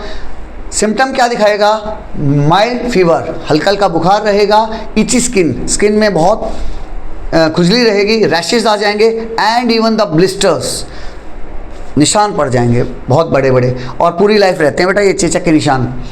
Complete isolation of the patient, covering the mouth and nose, and vaccination. बहुत इंपॉर्टेंट चीज़ है वैक्सीनेशन, इसी ने जान बचाई है। आप बेटा बूढ़े बुजुर्ग देखोगे, कई लोगों के चेहरे पे बड़े बड़े दाग दिखते हैं, वो यही चिकन पॉक्स ही है, चेचक है वो। तो बचा कैसे हम? वैक्सीनेशन से बचे। सबसे ज़्यादा इफेक्ट वैक्सीनेशन ने डाला। उसके अलावा क्या बता रहा है? Complete isolation of the patient, patient को कंप्लीट आइसोलेट कर दो। जैसे हम कोविड-19 में करते थे ना बेटा, ऐसे ही कंप्लीट आइसोलेशन कर दो। Covering the mouth and nose, रुमाल से ढक के रखो, and vaccination. Next is measles. Measles भी वही बेटा स्किन टाइप की बीमारी है। ये वायरस से ही होगा कहाँ? स्किन पे और रेस्पिरेटरी ट्रैक्ट पे। इसमें क्या रहेगा? फीवर होगा, sore throat, and reddish rashes on the neck. Neck के ऊपर रेड कलर के रैशेज आ जाएंगे, धब्बे आ जाएंगे। Ear and other parts of the skin, हमारे कान पे, नेक पे, और दूसरे स्किन के दूसरे पार्ट्स पे। करेंगे कैसे? वही same. Isolation of the patients, covering the mouth and nose, maintaining good hygienic, and vaccination. लगभग वही है, क्योंकि स्किन डिजीज सेम टाइप का ही है। Next is tuberculosis, TB. उसको एक अलग नाम से भी टीबी के नाम से दिखा रखा है। ये देखो बेटा, इसके क्या होगा? लंग्स पे इफेक्ट जाएगा। जो हमारे फेफड़े होते हैं ना, वो इससे बहुत हैम्पर हो जाएंगे। अगर आपने ऐड वगैरह में देखा होगा, अगर आपकी खांसी ज़्यादा दिन सस्टेन कर रही है, काफ़ी दिनों से है, तो पक्का टीबी चेक कराइए। क्यों? ये देखिए, इस डायग्राम में भी दिखा रखा है, पिक्चर में दिखा रखा है। जब उसे खांसी आई तो उसके खांसी के साथ खून आया है, ये टीबी का सिम्टम है बेटा। कफ, फीवर एंड फटीग, खांसी होगा, फीवर रहेगा, और थका थका सा महसूस करेगा। Loss of appetite and night sweats, मेरा वेट भी कम हो जाएगा और मुझे रात में बहुत पसीने आएंगे। Avoiding close contact with TB infected people, as this is a type of communicable disease. तो आप क्या करेंगे? क्लोज कॉन्टैक्ट में जो अगर टीबी इन्फेक्टेड पर्सन है, उसके नहीं आना है, उससे दूर रहिए। हो सकता है आपका फैमिली मेम्बर हो, तब इमोशंस में नहीं आना है कि मेरी मम्मी को ऐसा हुआ है, नहीं मैं मम्मी को छोड़ के नहीं जाऊँगा। क्यों बेटा? क्योंकि मम्मी तो बीमार हैं ही। अगर आप ठीक रहेंगे तो अपनी मम्मी का ध्यान रख सकते हैं, और अगर आप भी बीमार पड़ गए तो मम्मी बीमार हैं, आप भी बीमार हो गए। तो इससे अच्छा है आप प्रिकॉशन लीजिए। Covering the mouth and nose, maintaining good hygiene, getting vaccinated, vaccination करवा लेना है। Next is disease spread through contaminated water and food. वो बीमारियां जो कॉन्टेमिनेटेड वाटर या फूड से हो सकती हैं। कॉन्टेमिनेटेड वाटर एंड फूड का मतलब क्या हुआ बेटा, जिसमें ऑलरेडी बैक्टीरिया वायरस वगैरह आ गए हैं। ऐसा खाना या ऐसा पानी, इस गंदा पानी गंदा खाना खाने से हमें बीमारियां हो सकती हैं। हेपेटाइटिस, हेपेटाइटिस क्या होता है बेटा, नाम आपने सुना होगा लेकिन आपको पता होना चाहिए। यह एक लीवर की बीमारी होती है। Liver which is the largest gland in our body, हमारे डाइजेशन में बहुत इंपॉर्टेंट रोल अदा करता है। तो हेपेटाइटिस क्या है बेटा, वायरस के कारण होगा। बीमारी किस चीज़ की है, लीवर की। Fatigue, fever, loss of appetite, nausea, मुझे वॉमिटिंग सी लगेगी, उल्टी वॉमिटिंग रहेगी। जॉन्डिस, पीलिया, जिसे हिंदी में क्या बोलते हैं, पीलिया, पीले कलर की हमारी बॉडी हो जाती है, आंखें पीली हो जाएंगी। Pain in the upper right abdomen, जो मेरा एब्डोमन है ये वाला हिस्सा, उसका अपर वाला हिस्सा और राइट वाला, यहाँ जहाँ हमारा लीवर होता है तो वहाँ मुझे पेन महसूस होगा। इसके पीछे फ़ायदा मतलब सॉल्यूशन क्या रहेगा, drinking boil water and vaccination. मैं वैक्सीनेशन करा लूँगा और बॉयल वाटर लूँगा। बॉयल वाटर क्यों लूँगा बेटा, क्योंकि बॉयल वाटर से क्या है, उसमें बैक्टीरिया वगैरह फंगस वगैरह सब मर जाते हैं। Next is cholera. ये देखो कोलेरा में क्या हो रहा है, उसे उल्टी आ रही है, होगा किस कारण से, बैक्टीरिया के कारण से। इसका इफेक्ट कहाँ हुआ, मेरी आंत में, जो स्मॉल इंटेस्टाइन, छोटी आंत और बड़ी आंत आपने सुनी है ना, वही इंटेस्टाइन की बात कर रहा है। डायरिया एंड डिहाइड्रेशन के कारण हो जाएगा, डायरिया के कारण और डिहाइड्रेशन मीन्स पानी की कमी के कारण ये सब हो जाएगा। सॉल्यूशन क्या रहेगा, maintain personal hygiene and good sanitary habits. अपने आप को साफ सुथरा रखो, नहाना खाना पीना उन सब में ध्यान रखो। And good sanitary habits, toilet में अच्छी तरीके यूज़ करो। Consumption of properly cook food and boiled drinking water, जो अच्छे से पका हुआ खाना है उसे खाना है और बॉयल वाटर को कंज्यूम करना है। और एट द लास्ट वैक्सीन तो इम्पॉर्टेंट है ही। आपको ये बता दूं बेटा, स्पेशली जैसे रेनी सीज़न आएगा ना, जब भी रेनी सीज़न आएगा तो बाहर का खाना ज़ीरो कर दो, कम से कम वो 2-3 महीने। मैं एग्री कर रहा हूँ आज के बच्चे नहीं रुक पाएंगे, लेकिन कम से कम वो 2-3 महीने अपने आप को स्टॉप रखो। उसके बाद जब सर्दी आ जाए तब फिर थोड़ा बहुत एक्स्ट्रा ले लो, लेकिन वो 2-3 महीने, क्योंकि इस टाइम में contamination of water and food सबसे ज़्यादा होता है। नेक्स्ट है टाइफाइड। टाइफाइड वही इंटेस्टाइन का दिक्कत है बेटा, बैक्टीरिया के कारण होगा। हेडेक, सिरदर्द रहेगा। एब्डोमिनल डिस्कम्फर्ट, पेट में बहुत दिक्कत रहेगी। फीवर होगा और डायरिया हो जाएगा। डायरिया मतलब दस्त type. Maintain personal hygiene and good sanitary habits, same. Consumption of properly cooked food and boiled drinking water and vaccination, इसमें सेम ही है बेटा, no need to explain. Next is ascariasis, that is round worm. Hindi में उसे गोल कृमि बोल देते हैं। राउंड मीन्स गोल, वॉर्म मीन्स कृमि। ऐसे कीड़े जो पेट में आ जाते हैं, ये कीड़े हैं बेटा बेसिकली, वॉर्म्स के कारण होगा, जो कि हमारी इंटेस्टाइन में पहुंच जाते हैं, इंटेस्टाइन पर अटैक करेंगे। वॉर्म्स इन स्टूल, आपको पता कैसे चलेगा, मतलब इसका सिम्टम कैसे होंगे, जो आप स्टूल पास करेंगे मॉर्निंग में, जब आप पॉटी करने जाते हैं ना, तो उसे जब हम चेक करवाएंगे तो उसमें हमें वॉर्म मिलेंगे। Loss of appetite, apatite loss हो जाएगा। पुअर ग्रोथ, ग्रोथ बढ़नी कम हो जाएगी, स्पेशली बच्चों में देखने को ज़्यादा मिलता है। डायरिया हो जाएगा। Weight loss and anaemia. Anaemia क्या होता है सर, अनीमिया बेटा जो आयरन की कमी के कारण हो जाता है ना, उस टाइप से हीमोग्लोबिन की कमी हो जाती है हमारे ब्लड में। इसे ठीक कैसे करेंगे sir, maintain personal hygiene, good sanitary habit, consumption of properly cooked food and boiled drinking water, same as previous. Next is malaria. Malaria तो आपने देखा ही होगा, मलेरिया आजकल काफ़ी कॉमन है। मलेरिया में होता क्या है, मलेरिया होगा किस कारण से बेटा, प्रोटोजोआ के कारण नॉर्मली मलेरिया होगा, ये याद रखना। प्रोटोजोआ मलेरिया में ही ज़्यादा इफेक्टिव होता है। उसके अलावा वायरस बैक्टीरिया का कई सारे होंगे, लेकिन प्रोटोजोआ मलेरिया ही फैलाता है। इफेक्ट कहाँ दिखेगा आपको, स्किन में दिखेगा, ब्लड में दिखेगा। सिम्टम क्या होंगे, हाई फीवर आएगा, प्रोफ्यूज स्वेटिंग, स्वेटिंग बहुत ज़्यादा रहेगी, पीरियोडिक चिल्स बीच बीच में ठीक होते रहेंगे।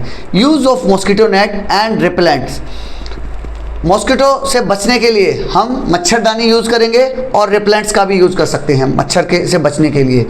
वियरिंग लॉन्ग स्लीव क्लोथ्स, जैसे बेटा मलेरिया मच्छर, इसका वेक्टर कौन रहेगा, लेके कौन आएगा, मच्छर लेके आएगा। तो उससे बचने के लिए हमने मॉस्किटो नेट यूज़ कर लिया, रेपेलेंट यूज़ कर ली, और लंबी पूरी बाजू वाली शर्ट यूज़ करेंगे जब जब मच्छर का सीज़न आ जाता है ना तब। Control of mosquito breeding in and around your home, अपने घर के आसपास मच्छर की ब्रीडिंग नहीं होने देंगे। कैसे करेंगे ये सब, आपके आसपास, घर के आसपास या घर के अंदर भी कहीं भी स्टैग्नेटेड वाटर नहीं होना चाहिए, रुका हुआ पानी मत छोड़ो।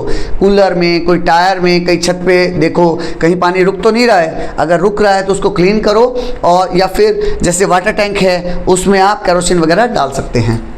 नेक्स्ट इज डेंगू फीवर, जिसे ब्रेक बोन फीवर भी बोलते हैं। हिंदी में क्या बोलते हैं, ब्रेक बोन फीवर, जिसमें हड्डी तोड़, हिंदी में बोल दो इसको हड्डी तोड़ बुखार, क्योंकि इसमें क्या है, हड्डियाँ बुरी तरह टूटती हैं। डेंगू फीवर बोलते हैं बेटा, होगा किसके कारण से, वायरस के कारण से। इफेक्ट कहाँ दिखेगा आपको, स्किन एंड ब्लड पे। सिम्टम क्या है, fever, headache, muscles and joint pain. Joint pain इसका सबसे बड़ा सिम्टम है बेटा, आपकी जो ये जहाँ भी जॉइंट है ना वहाँ आपको बहुत ज़्यादा दर्द महसूस होगा। फीवर वगैरह तो आएगा ही आएगा, लास्ट वाले में फीवर आ रहा था, इसमें फीवर है, लेकिन हड्डी तोड़ बुखार इसलिए बोलते हैं क्योंकि इसमें जॉइंट में बहुत दर्द होगा। एंड नोजिया, उल्टी टाइप फीलिंग आएगी। Use of mosquito nets and repellents, same जैसे हमने यहाँ मलेरिया को पढ़ा था, डेंगू भी मच्छर के कारण ही होता है, उसका वेक्टर भी मच्छर ही है, तो वही हम यूज़ करेंगे जो लास्ट में यूज़ किए थे। क्यों, क्योंकि ये भी मच्छर से ही होता है, तो मच्छर से बचने के तरीके यूज़ करेंगे। By studying the table 3.1, we can understand how infectious diseases spread. जो infectious disease है, जो communicable disease है, वो कैसे फैलती हैं, and how to prevent them, और उससे कैसे बचा जा सकता है। Here are some simple but important precautions. छोटे छोटे सिंपल लेकिन इंपॉर्टेंट प्रिकॉशन बता रखे हैं। Keeping our self and our surrounding clean, हम शुरू से पढ़ते आ रहे हैं, no need to explain. Practicising basic hygiene every day, अपनी खुद की हाइजीन मेंटेन रखो, जैसे starting from the morning onwards, सुबह उठते ही पानी पियो, अच्छे से फ्रेश होके आओ, उसके बाद ब्रश करो, अपने नहाना धोना सब कुछ अच्छे से कीजिए। Washing hands with soap and water to remove pathogens, pathogens को रिमूव करने के लिए अच्छे से पानी, हैंड वॉश, सोप वगैरह का यूज़ करते हुए साफ़ कीजिए। Covering our mouth and nose while coughing और स्नीजिंग, अगर मुझे खांसी या छींक आ रही है तो मैं मुंह को और नाक को ढक के रखूँगा, सच दैट जैसे मैं स्नीज करता हूँ और कफ करता हूँ ना बेटा, तो मैं एयर में उसे ओपन एयर में छोड़ रहा हूँ, वो दूसरा बंदा उसे इनटेक कर सकता है, तो इसीलिए उसको ढक के कीजिए। Wearing a mask in crowded place provides protection, आजकल आप देख रहे होंगे कि अगर भीड़ भरी जगह पे जा रहे हैं तो काफ़ी लोग मास्क पहन के रखते हैं, वो किस लिए, कि मान लिया किसी दूसरे ने छोड़ा भी है तो मैं उसे इनटेक ना कर पाऊँ। लेकिन इसका एक नेगेटिव मैं आपसे डिस्कशन करना चाहूँगा कि अगर मोस्ट ऑफ द टाइम मैं मास्क लगा के रखता हूँ, जब भी घर से बाहर गया मास्क लगा के रखा, तो इसका एक नेगेटिव इम्पैक्ट भी आ सकता है बेटा, कि मुझे प्रॉपर ऑक्सीजन नहीं मिल पा रही तो मेरे लंग्स की बीमारी भी हो सकती है। Avoid sharing of personal items like towel and handkerchief, personal items को अलग अलग रखिए, टॉवल, हैंडकरचीफ, ब्रश, ये सब चीज़ें अलग अलग रखिए। Keeping our home, food and water clean, अपने घर को, खाने को और पानी को साफ सुथरा रखिए। Staying at home and resting when we are unwell helps the body recover and minimises spreading the disease to other. Important line है बेटा, स्पेशली बच्चों के लिए, क्योंकि बच्चे इस चीज़ पे ध्यान नहीं देते, और सब तो ठीक है लेकिन यहाँ ध्यान नहीं देते। उन्हें लगता है कि अरे आज तो एग्ज़ाम है, आज तो जाना बहुत ज़रूरी है, कुछ भी हो जाए, फिर कहीं ना कहीं वो अपने अंदर एक पॉजिटिविटी दिखाने की कोशिश करते हैं, पेरेंट्स को, टीचर को। सर देखिए मुझे फीवर था फिर भी मैं आ गया, मुझे जुकाम था फिर भी मैं आया। नहीं बेटा, यहाँ हीरोइज्म नहीं दिखाना है, उसके पीछे रीज़न क्या बता रहा है, staying at home and resting, घर पे रहो और रेस्ट करो, व्हेन वी आर अनवेल, जब मैं बीमार हूँ तब घर पे ही रहना चाहिए मुझे, और अपने आप को रेस्ट भी दे पाऊँगा। हेल्प्स द बॉडी रिकवर, इससे क्या होगा, एक तो मैं रेस्ट कर पाऊँगा, मेरी बॉडी रिकवर कर पाएगी, दूसरा minimises spreading the disease to other, spread नहीं करूँगा मैं डिजीज़ को, आगे स्प्रेड नहीं करूँगा। मैं बीमार हो गया हूँ लेकिन कम से कम आगे तो ना जाने दूँ। Some infectious diseases are caused by worms that live inside our body. कुछ communicable diseases हैं जब बेटा are caused by the worms, वो कृमि, worms का मतलब कृमि, जिसे सिंपल लैंग्वेज में कीड़े भी बोल दो, that live inside our body, जो हमारी बॉडी के अंदर रहते हैं, specially in the digestive system, जो कि हमारे डाइजेस्टिव सिस्टम के अंदर रहते हैं, कई बार उनके कारण भी हो जाता है। यू मस्ट बी अवेयर कि हमारी स्मॉल इंटेस्टाइन, लार्ज इंटेस्टाइन जो आंत हैं, उसके अंदर millions of bacteria are there. हमारे अंदर बहुत से माइक्रोब्स बॉडी में अवेलेबल हैं, उनमें से कुछ हमें बीमार कर सकते हैं। Specially in the digestive system they feed on nutrients and live as parasite. एक नया वर्ड इंट्रोड्यूस करा है बेटा, पैरासाइट, एक ऐसे माइक्रोब्स जो कि दूसरे के ऊपर डिपेंड रहते हैं। नॉट ओनली माइक्रोब्स, पैरासाइट आपको प्लांट्स वगैरह में मिलेंगे, मतलब एक ऐसा ऑर्गेनिज्म जो कहीं ना कहीं किसी दूसरे के ऊपर डिपेंडेंट है, प्योरली पूरा का पूरा दूसरे के ऊपर डिपेंडेंट है, उसे क्या बोलते हैं? Parasite.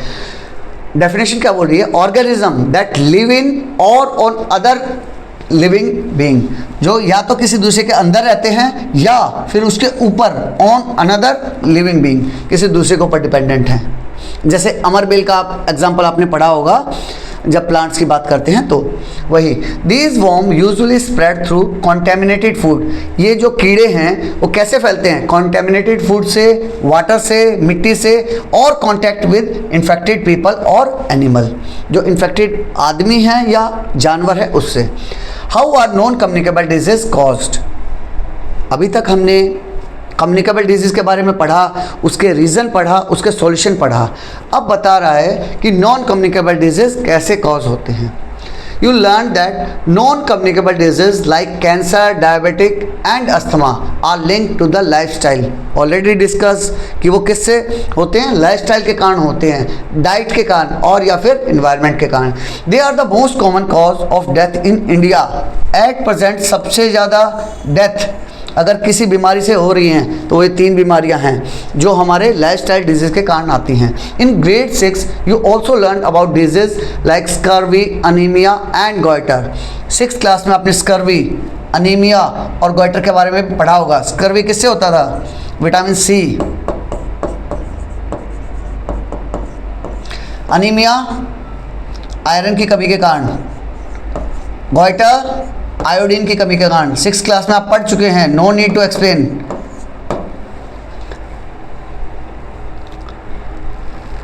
What will happen if I take excess amount of iodine?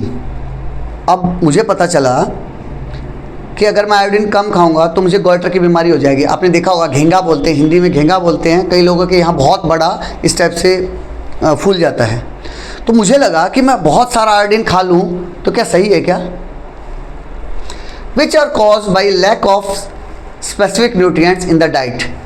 उसके बारे में बता रहा है कि ये किस कारण से हो जाते हैं? स्पेसिफिक न्यूट्रिएंट्स की कमी के कारण हो जाते हैं। These are called deficiency disease and और also non communicable. 6th class में जो हमने पढ़ा था वो बीमारियां क्या थी बेटा? डेफिशिएंसी डिजीज़ के कारण, विटामिन ए के कारण नाइट ब्लाइंडनेस हो गया, बी के कारण बेरी हो गया, सी के कारण स्कर्वी हो गया, वो सब।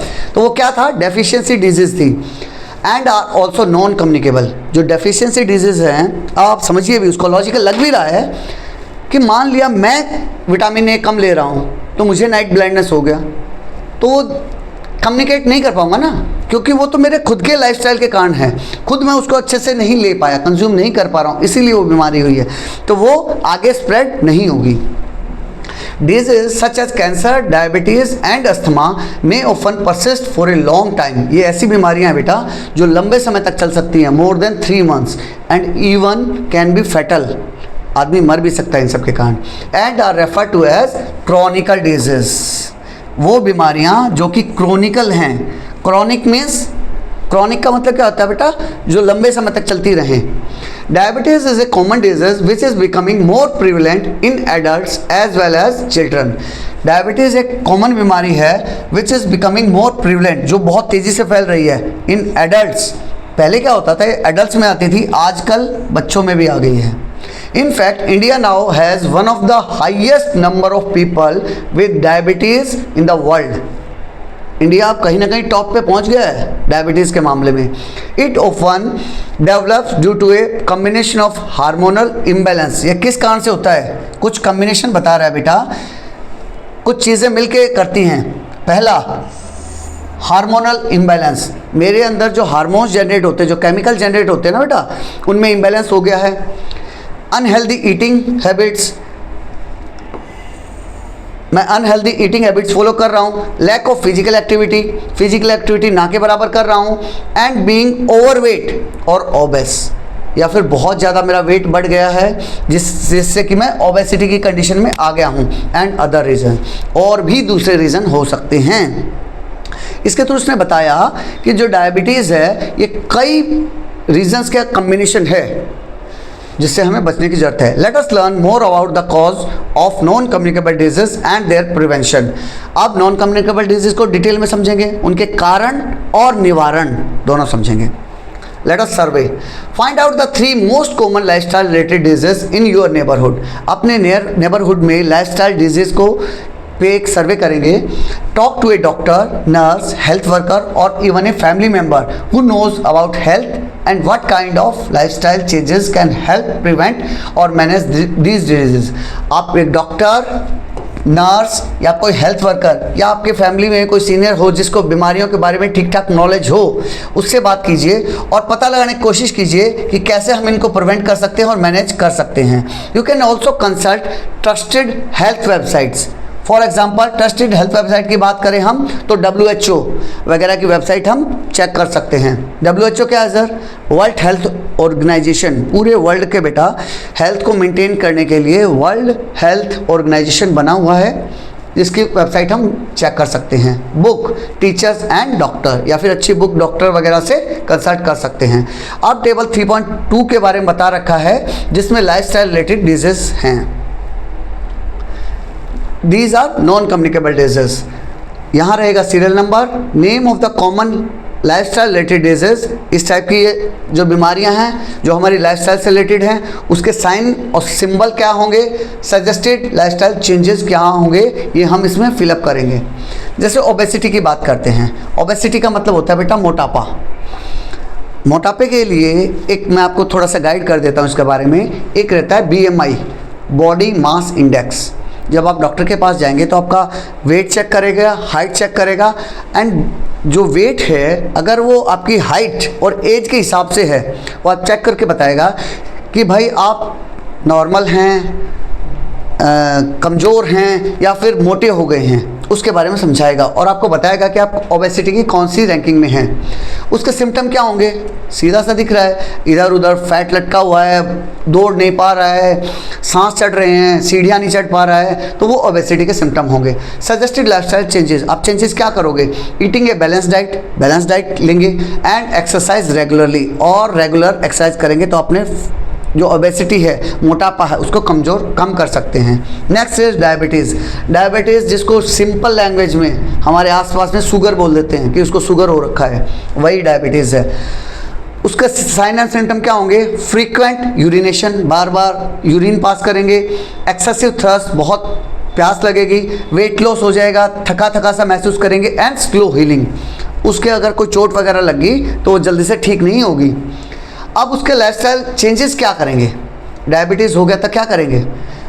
जैसे नाम बता रहा है शुगर, तो एक तो शुगर इंटेक कम कर देंगे, रेगुलर एक्सरसाइज करेंगे, अपना बॉडी वेट मेंटेन करेंगे, जहाँ भी मौका मिलेगा सीढ़ियाँ चढ़ेंगे, दौड़ भाग करेंगे, वो सब चीज़ें। हाई ब्लड प्रेशर बढ़ा हुआ है तो ब्लड प्रेशर में आपका साइन एंड सिम्टम क्या होगा?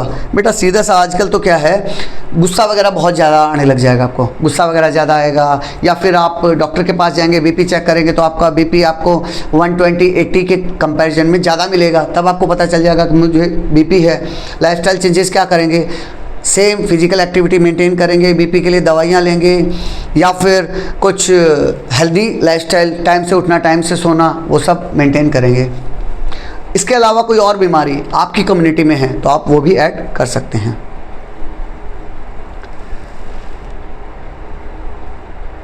Next is be a scientist. एक साइंटिस्ट के बारे में बात कर रहे हैं बेटा। Doctor Kamal Ranadive was a pioneer होता है बेटा जो उस फील्ड में सबसे पहले पहुंचे।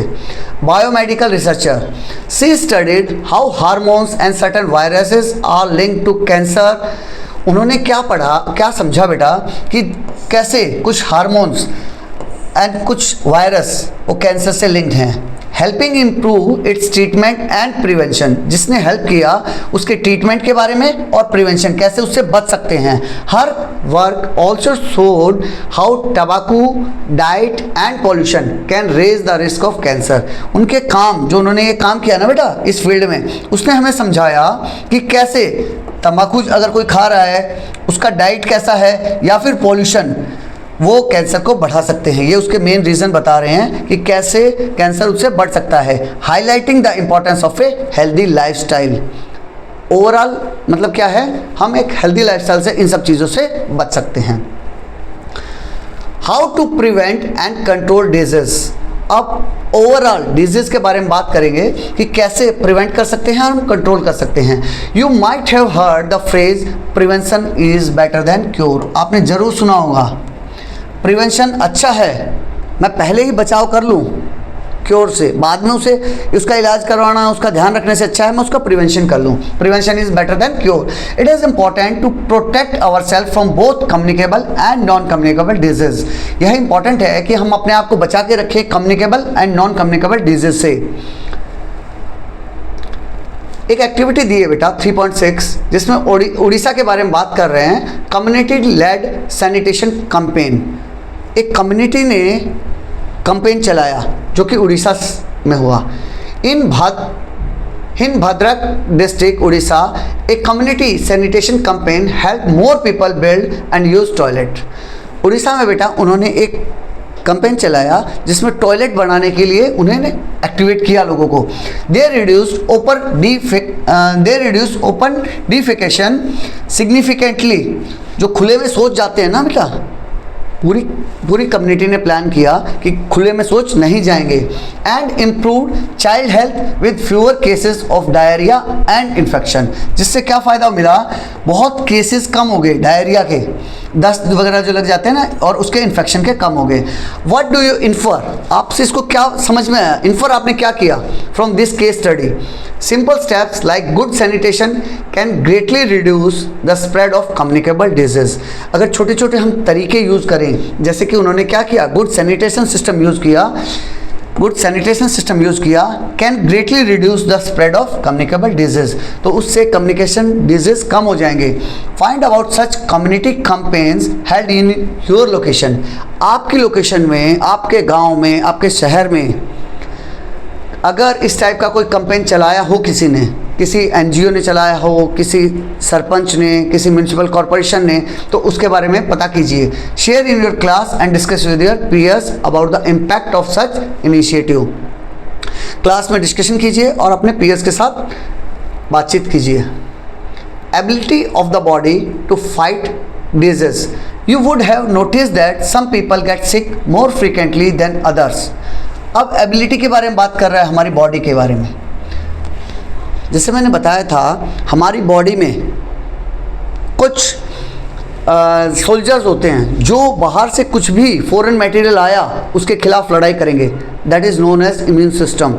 उसी के बारे में बात कर रहे हैं। तुमने देखा होगा कि कुछ लोग जल्दी बीमार हो जाते हैं than others. Although living in similar environment, दोनों लोग एक ही इन्वायरमेंट में रहते हैं, लेकिन ये बच्चा बहुत जल्दी बीमार हो जाता है, रेगुलर बीमार हो रहा है, और ये बहुत स्ट्रांग है। Do you know why? ऐसा क्यों? The natural ability of our body to fight disease is known as immunity. Immunity की डेफिनेशन बताइए बेटा। Natural ability of our body, हमारी बॉडी की natural ability to fight against the disease से लड़ने की इज नोन एज इम्यूनिटी। लड़ाई कर सकता है मेरा सोल्जर, जो फॉरेन आइटम आया उसको मार देगा, तो मेरी इम्यूनिटी स्ट्रांग है। Our body has a special system called the immune system. हमारी बॉडी में एक स्पेशल सिस्टम होता है जिसे हम इम्यून सिस्टम बोलते हैं, that helps fight against disease, जो डिजीज से अगेंस्ट लड़ सकता है। You might have taken some drops और injections in your childhood to protect your self from certain disease. तुमने अपने बचपन में कुछ ड्रॉप्स लिए होंगे, जैसे पोलियो ड्रॉप देखे होंगे, या फिर इंजेक्शन लिए होंगे इन योर चाइल्डहुड, किस लिए? To protect your self from certain disease, कुछ बीमारियों से बचने के लिए। सच एज किस किस के लिए थे बेटा? पोलियो के लिए थे, मिसल्स के लिए थे, टिटनेस का इंजेक्शन लिया होगा, हर 5 साल में लेना पड़ता है, एंड हेपेटाइटिस के। These are called vaccine. यहाँ बेटा एक नया कॉन्सेप्ट आ गया वैक्सीन का। आप लोगों के लिए नया नहीं है क्योंकि वैक्सीन आप ले चुके हैं, स्पेशली कोविड-19 में तो पक्का ली ही होगी, उससे पहले भी जब से आप पैदा हुए ना बेटा, अभी गवर्नमेंट काफ़ी एडवांसमेंट आ गया है। बच्चा जैसे ही पैदा होता है वहाँ से लेके 15-16 साल तक वैक्सीनेशन चलता रहेगा और इसीलिए बीमारियाँ कम हो रही हैं। जो पहले चलती थी वो बीमारियाँ, वेयर एज लाइफस्टाइल डिजीज़ अभी बढ़ रही है because of our day to day routine. अब वैक्सीन के बारे में बता रहा है, these are vaccine that help prevent serious infections caused by virus and bacteria. ये वैक्सीन क्या काम करेंगे बेटा? कुछ बड़ी बीमारियों से बचाती हैं जो कि वायरस एंड बैक्टीरिया से हो जाती हैं। A vaccine helps our body fight certain disease by training the immune system. जैसे मैंने बताया बेटा, मेरी बॉडी के अंदर इम्यून सिस्टम है, तो ये वैक्सीन करेगा क्या? हेल्प्स आवर बॉडी, हमारी बॉडी की हेल्प करेगा फाइट सर्टन डिजीज, कुछ स्पेशल डिजीज से बचने के लिए, bye training the immune system. यहाँ इंपॉर्टेंट है, bye training the immune system. Immune system को ट्रेन करता है ये, उसको सिखाएगा कि भाई अब की बार इस टाइप की बीमारी आ जाए। बेसिकली बता देता हूँ, पहले इसके बारे में थोड़ा हल्का नॉलेज दे देता हूँ। वैक्सीन है क्या? वैक्सीन, मान लिया मैंने पोलियो की वैक्सीन ली, मैंने हेपेटाइटिस की वैक्सीन ली, उस वैक्सीन में क्या होगा बेटा? उसी टाइप का डेड या बहुत ही कमज़ोर मैं वायरस या बैक्टीरिया अपनी बॉडी के अंदर ले रहा हूँ। क्यों ले रहा हूँ? कि जैसे ही ये मरा हुआ वायरस या बैक्टीरिया मेरी बॉडी के अंदर जाएगा तो मेरी बॉडी के इम्यून सिस्टम को पता चल जाएगा, ओके एक नया फॉरेन आइटम आया, अब वो उससे डिशुम डिशुम करेगा, और जब डिशुम डिशुम करेगा, लड़ाई करेगा, तो जो मैंने बैक्टीरिया लिया वो तो ऑलरेडी मरा हुआ है, वो लड़ नहीं पाएगा। हाँ, मेरी बॉडी के सोल्जर्स को पता चल गया कि इस टाइप का ये बैक्टीरिया अगर अगली बार आएगा तो मैं इसको इस तरह से मार सकता हूँ। वो ट्रेनिंग दे दी उसने मेरे इम्यून सिस्टम को, इसीलिए हम उसे लेते हैं। To recognise and attack harmful germs, तो उससे क्या हो गया? उसने पता लगा लिया और अटैक कर पाया उस हार्मफुल जर्म्स को। Providing what is known as acquired immunity, उससे क्या हो गया? इम्यूनिटी मैंने एक्वायर कर ली, मैंने रिसीव कर ली, मैंने अपनी बॉडी को उसके लिए तैयार कर लिया। Protection development after exposure to a pathogen और ए वैक्सीन, इसमें क्या हुआ? एक्वायर्ड इम्यूनिटी क्या है बेटा? वो प्रोटेक्शन है जो डेवलप हुई कब? जब मैं एक्सपोजर हुआ इस टाइप के पैथोजन या फिर वैक्सीन के लिए। Vaccine can be made in different ways, vaccine different तरीक़ों से बनाई जा सकती है। फ्रॉम वीकन और डेड पैथोजेंस, मैंने बताया ना बेटा, या तो बहुत कमज़ोर या फिर मरा हुआ वही पैथोजन मैं ले रहा हूँ अपने अंदर, लाइक वायरस और बैक्टीरिया। और फ्रॉम इनएक्टिव और harmless parts of the pathogen, या फिर उसी पैथोजन का इनएक्टिव पार्ट ले लिया या फिर हार्मलेस पार्ट ले लिया मैंने। Some newer vaccines instruct our own body cell, कुछ नए वैक्सीन्स हमारे बॉडी सेल को इंस्ट्रक्ट करते हैं।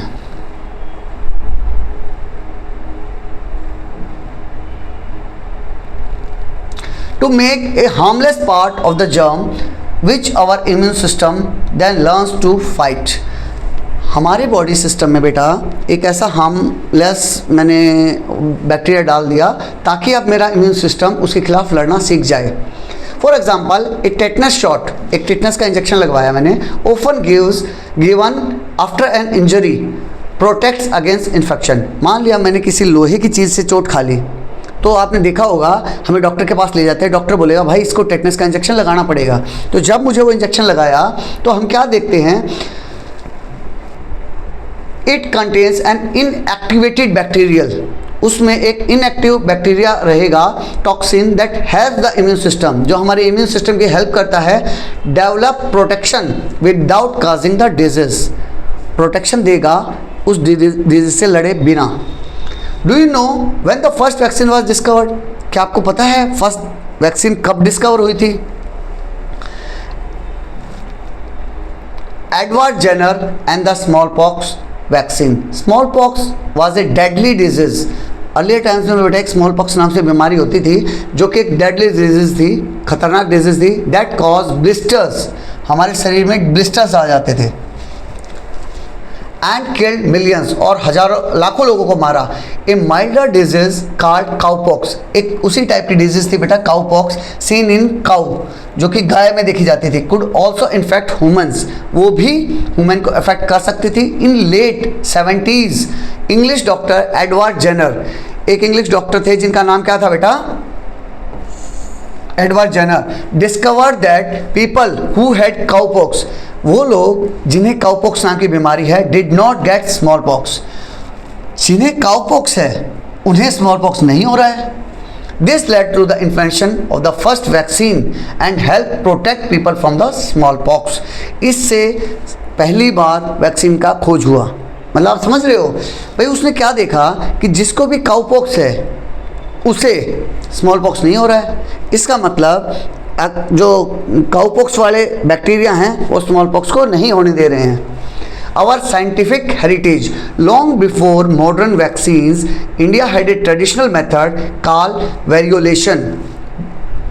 जो 17वीं सेंचुरी की बात कर रहे हैं, जब ये वैक्सीन डिवाइस हुआ उससे बहुत पहले इंडियन कल्चर में एक वेरियोलेशन नाम से मेथड था to protect against smallpox से लड़ने के लिए। It involve using material from a smallpox sore, यह क्या रखता था, इसमें एक मटेरियल यूज़ किया जाता था जो स्मॉल पॉक्स सोर से यूज़ किया जाता था to scratch the skin and create a mild infection, और एक थोड़ा सा इन्फेक्शन पैदा किया जाता था and build immunity. Mild infection पैदा किया और इन्फेक्शन पैदा करके उसके अगेंस्ट इम्यूनिटी पैदा की। People who perform this practice were known as tikadars, उनको टिकेदार्स बोला गया।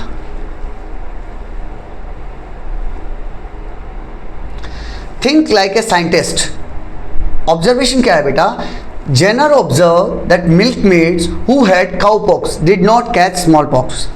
अब तुम्हें एक साइंटिस्ट की तरह सोचने के लिए बता रहा है कि तुम सोचो जेनर ने क्या ऑब्जर्व किया। जो मिल्कमेड थे, जो दूध निकालने वाले थे, हु हैड काउपॉक्स, जिनको काउपॉक्स हो गया है, did not catch small pox, उनको स्मॉल पॉक्स नहीं होता था। Likely because the two viruses are related, वो आपस में जुड़े हुए थे, जिसको काउपॉक्स हो गया उसको स्मॉल पॉक्स नहीं होगा।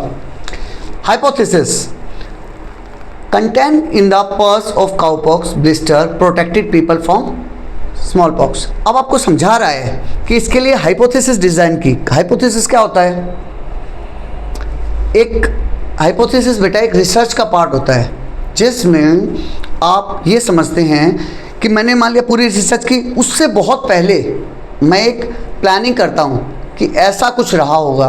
तो हाइपोथेसिस वो एक प्लानिंग है जो मैं बहुत पहले सोच रहा हूँ कि ऐसा होगा। Content in the purse of cowpox blisters protected people from small pox, जो काउपॉक्स में ब्लिस्टर्स होते थे ना, उन्होंने स्मॉल पॉक्स से बचाया होगा। मैंने हाइपोथेसिस की बिफोर डूइंग सम रिसर्च, मैं उससे पहले ही हाइपोथेसिस कर रहा हूँ। अब एक्सपेरिमेंट कर रहा हूँ। He tested this by injecting cowpox sap into a boy, उसने क्या किया, काउपॉक्स का सैप एक लड़के को दिया, who later showed no illness when expose to smallpox. बाद में इसको एक ऐसे एनवायरनमेंट में ले गया जहां उसको स्मॉल पॉक्स होने के चांसेस बहुत ज़्यादा थे, लेकिन फिर भी वो स्मॉल पॉक्स नहीं हुआ। Results, he found that people who were infected with cowpox sap were now resistant to the smallpox. तो उसको रिजल्ट क्या पता चला, जिसको काउपॉक्स हो रखा था अब उसको स्मॉल पॉक्स नहीं होगा। एप्लीकेशन, उसने उस रिजल्ट का यूज़ क्या किया, अप्लाई कहाँ किया, mass vaccination eventually help eradicate small pox world wide. फिर उसने क्या किया बेटा, मास वैक्सीनेशन किया। मास में से बहुत सारे लोगों को वैक्सीन दे दी इसी टाइप से। इवेंचुअली का मतलब होता है एट लास्ट, मतलब बात धीरे धीरे करके एट लास्ट क्या हुआ, उससे इरेडिक्ट हो गया स्मॉल पॉक्स वर्ल्ड वाइड, पूरे वर्ल्ड में से स्मॉल पॉक्स खत्म हो गया। Vaccines are one of the most effective ways to protect people of all ages. Vaccine बेटा, जैसे हमने बीमारियों में देखा, लास्ट में एक चीज़ लिखी हुई थी सॉल्यूशन में, वैक्सीन वैक्सीन वैक्सीन, सब में वैक्सीन वैक्सीन। तो क्या देखा हमने, जो वैक्सीन है one of the most effective way to protect people of all ages from infants to the elderly, सबके लिए कामयाब है। अगेंस्ट मैनी सीरियस डिजीजेस, बहुत सी बीमारियों में भी कामयाब है। They help prevent illness, reduce the spread of infections and save millions of life every year. हर साल बेटा बहुत से लाखों लोगों को बचाने में हेल्प करती है. It is important to remember that vaccines are preventive, not curative. Important line है बेटा, इसको अंडरलाइन कर लीजिएगा. वैक्सीन कैसी हैं? प्रिवेंटिव है. प्रिवेंटिव का मतलब क्या होता है बेटा? जो बीमारी होने से पहले ही लिया जाए, नॉट क्यूरेटिव. बीमारी होने के बाद काम नहीं करेंगी. पता चला मेरे अंदर हेपेटाइटिस के वायरस आ गए, आप ऊपर से मुझे और वैक्सीन लगा रहे हो तो उसको सेव नहीं कर पाएगा. ये प्रिवेंटिव है, not curative. They can help minimise serious disease. वो सीरियस डिजीज को कम करने में हेल्प कर सकता है बिफोर दे हैपन, इससे पहले कि वो हो जाए. But do not treat them once someone is already sick. But do not treat them, वो ट्रीट नहीं कर पाएगा once someone is already sick. अगर वो बीमार हो गया तब वैक्सीन लेने का कोई फ़ायदा नहीं है. सम पीपल में फियर और डाउट वैक्सीन्स. कुछ लोग हो सकते हैं जो डरें और डाउट करें वैक्सीन्स के बारे में. But scientist and doctor carefully test them for safety before introducing. कोई भी वैक्सीन, किसी भी टाइप की वैक्सीन को इंट्रोड्यूस करने से पहले बेटा साइंटिस्ट, डॉक्टर, मेडिसिन बोर्ड्स वगैरह सब उसको डिज़ाइन करते हैं, प्लान करते हैं, उसको चेक करते हैं, उसके बाद वो वैक्सीन मार्केट में आती हैं. You must have seen in the case of covid. Getting vaccinated not only protects you but also the people around you. अगर आप वैक्सीनेशन करा लेते हैं तो ऐसा नहीं है सिर्फ आप बचते हैं, आप अपने आसपास के लोगों को भी बचाने में हेल्प करते हैं. India's role in vaccination production. अब इंडिया के रोल के बारे में बता रहा है बेटा. India is one of the world largest vaccination producer. You must be aware. ये आपको नहीं भी पता है तो मैं आपको बता रहा हूँ, इंडिया अभी बहुत जल्दी एक फार्मेसी हब बनने जा रहा है पूरे वर्ल्ड के लिए. दवाइयाँ यहाँ जैसे अभी प्रेजेंट गवर्नमेंट ने जेनरिक दवाइयों पे बहुत ध्यान दिया है, तो उससे क्या होगा, दवाइयों के रेट बहुत डाउन जाएंगे, और रेट डाउन जाएंगे तो India is going to be the pharmacy hub of the world. वैसे ही जैसे वर्ल्ड के लार्जेस्ट वैक्सीनेशन प्रोड्यूसर्स में से है India. It manufactures vaccines on a massive scale. बहुत बड़े स्केल पे पैदा करता है. And supplies them to many countries. और अब बहुत सी देशों को सप्लाई करता है. Indian vaccine companies played a key role during the कोविड-19 पैंडमिक. कोविड-19 पैंडमिक के दौरान आपने देखा होगा इंडिया की जो वैक्सीन कंपनी है ना, उन्होंने बहुत इंपॉर्टेंट रोल अदा किया था. And continue to support global health efforts. और ग्लोबल हेल्थ एफर्ट्स में बहुत हेल्प भी करता है. अभी बेटा एक साइंटिस्ट के बारे में बता रहे हैं जो इंडियन साइंटिस्ट हैं. डॉक्टर महाराज किशन भान was a well known Indian doctor and scientist. एक डॉक्टर थे और साइंटिस्ट थे. नाम क्या था बेटा उनका? Maharaj Kishan Bhan. Be as secretary of the department of biotechnology. Biotechnology department के सेक्रेटरी थे वो. He help promote science and innovation in India. उन्होंने साइंस को प्रमोट करने में और इनोवेशन को प्रमोट करने में इंडिया में बहुत मेजर रोल अदा किया. ही played a key role in developing the rotavirus vaccine. उन्होंने कौन सा वैक्सीन का डिवाइस किया बेटा? Rotavirus, which protect children from diarrhoea से बचने में हेल्प की. He believed in using research to create affordable health care and made a big difference in India's health and biotechnology sector. उन्होंने बेटा research को affordable बनाया. जो बीमारियां हैं, दवाइयां हैं, उन्हें अफोर्डेबल बनाया और बहुत सी रिसर्च की और इस सब में हेल्प की और बायोटेक्नोलॉजी सेक्टर में बूम किया. अब आता है बेटा ट्रीटमेंट ऑफ डिजीज़. हमने कॉज समझ लिए, सॉल्यूशन समझ लिए, अब ट्रीटमेंट के बारे में बात कर रहे हैं हम कि मुझे बीमारी हो गई, अब क्या करें. if our immune system fails to protect us against an infectious disease, we fall ill. अगर मेरा इम्यून सिस्टम काम नहीं कर पाया किसी बीमारी के against, we will fall ill, मैं बीमार हो जाऊंगा, and need to visit a doctor, और मुझे किसी डॉक्टर के पास जाना पड़ेगा. The doctor may give us medicines called antibiotics. Doctor मुझे क्या देगा? कुछ दवाइयाँ देगा जिसे एंटीबायोटिक कहेंगे.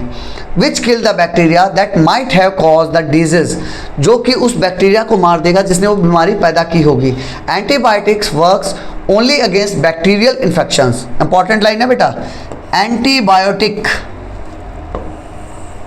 एंटीबायोटिक, एंटी दो वर्ड्स में है, एंटीबायोटिक बायोटिक के अगेंस्ट काम करता है, works only against bacterial infection, bacteria के अगेंस्ट काम करेगा सिर्फ, because they target parts of the bacterial cells, वो किसको टारगेट करते हैं, सिर्फ बैक्टीरिया के सेल को टारगेट करते हैं, that are different from human और other animals.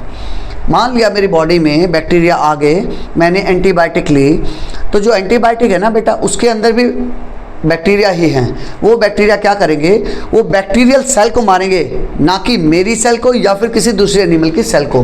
They do not work against virus और disease caused by the protozoa.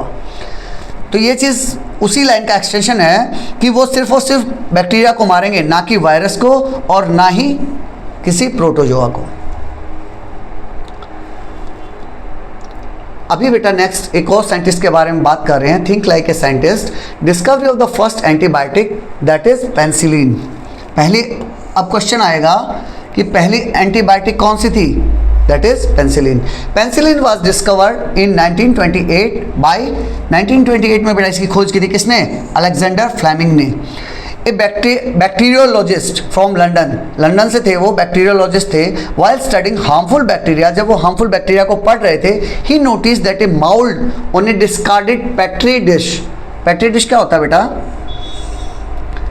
इस टाइप से बेटा एक डिश होगी, मतलब सैंपल वगैरह रखने के लिए वो डिश यूज़ की जाती है, इस शेप की रहेगी। उन्होंने देखा एक माउल्ड लगा हुआ था, डिस्कार्डेड पेट्री, डिस्कार्डेड का मतलब बेकार पेट्री डिश पड़ी हुई थी बेकार साइड में, उसके ऊपर एक माउल्ड था, stop the bacteria from growing, वो साइड में पड़ा हुआ था। उसने देखा कि बैक्टीरिया को ग्रो नहीं करने दे रहा है, माउल्ड बैक्टीरिया को ग्रो नहीं करने दे रहा है। He realise the mould release a substance, तो उन्होंने दिमाग लगाया इसका मतलब माउल्ड ने कोई सब्सटेंस रिलीज किया है दैट किल द बैक्टीरिया, जिसने बैक्टीरिया को मार दिया।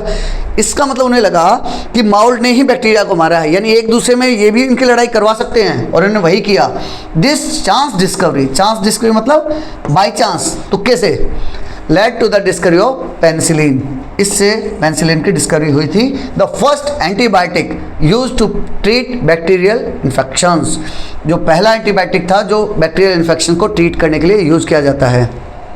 सर आजकल कौन सी एंटीबायोटिक यूज़ करते हैं, बेटा याद करो, कभी भी आपको घाव हो गया, काफ़ी दिनों से है, आप डॉक्टर के पास गए तो वो आपको अमोक्सिसिलिन के कैप्सूल या मेडिसिन देंगे। अमोक्सिसिलिन क्या है, पेनिसिलिन का ही एडवांस वर्जन है बेटा, वो बैक्टीरिया पे ही काम करता है। दो antibiotics are effective in protecting us against bacterial infection and have saved million of life. यद्यपि जो एंटीबायोटिक है वो इफेक्टिव है किसके अगेंस्ट, बैक्टीरियल इन्फेक्शन के अगेंस्ट, और इन्होंने मिलियंस ऑफ लाइफ को बचाया है since their discovery. Their indiscriminate use has led to a decline in their effectiveness. Indiscriminate word देखिए, इनडिस्क्रिमिनेट यूज़ यानी बिना किसी प्लानिंग के, बिना किसी, अगर बहुत तेज़ी से जो हम ले रहे हैं उससे क्या हुआ, डिक्लाइन इन देयर इफेक्टिवनेस, उसका इफेक्टिवनेस घटता जा रहा है। मुझे थोड़ा सा भी कोई दिक्कत हुई, हल्की सी चोट लगी, मैंने तुरंत अमोक्सिसिलिन खा ली कि भाई डॉक्टर ने मुझे दिया था कि जैसे घाव हो रखा था लास्ट टाइम भी, तो मैं अब की बार भी छोटी सी चोट लगी, हल्का सा कट लगा है, मैंने अमोक्सिसिलिन खा ली। तो वही चीज़ बता रहा है, तो उससे क्या होगा, आप उस दवाई की इफेक्टिवनेस धीरे धीरे ख़त्म हो जाएगा। क्यों, आइए समझते हैं। Nowadays there are news headlines about antibiotic resistance. Antibiotic resistance के बारे में हेडलाइंस आ रही हैं कि हमारा बॉडी अब एंटीबायोटिक के रेजिस्टेंट हो गया है। A phenomena where bacterias that were earlier killed by a given antibiotic, वो बैक्टीरिया जो पहले एंटीबायोटिक इजीली मार देती थी, एंटीबायोटिक ली उस बैक्टीरिया को मार दिया और मेरी दवाई ने सही काम कर दिया, लेकिन अभी क्या हो रहा है, are found to survive and multiply despite. हम देख रहे हैं कि वो बैक्टीरिया अभी सर्वाइव कर पा रहे हैं, और नॉट ओनली सर्वाइव कर पा रहे हैं बल्कि मल्टीप्लाई कर रहे हैं अपने आप को, despite treatment with that antibiotic. मैं एंटीबायोटिक ले लेता हूँ फिर भी वो एंटीबायोटिक उसको नहीं मार पा रहे हैं।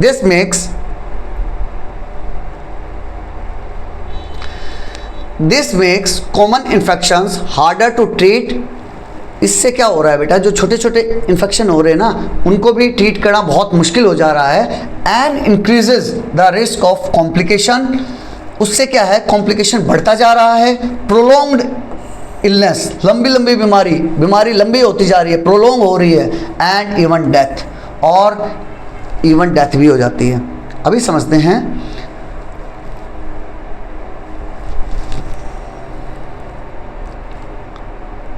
अभी बेटा how antibiotic resistance spreads in the community.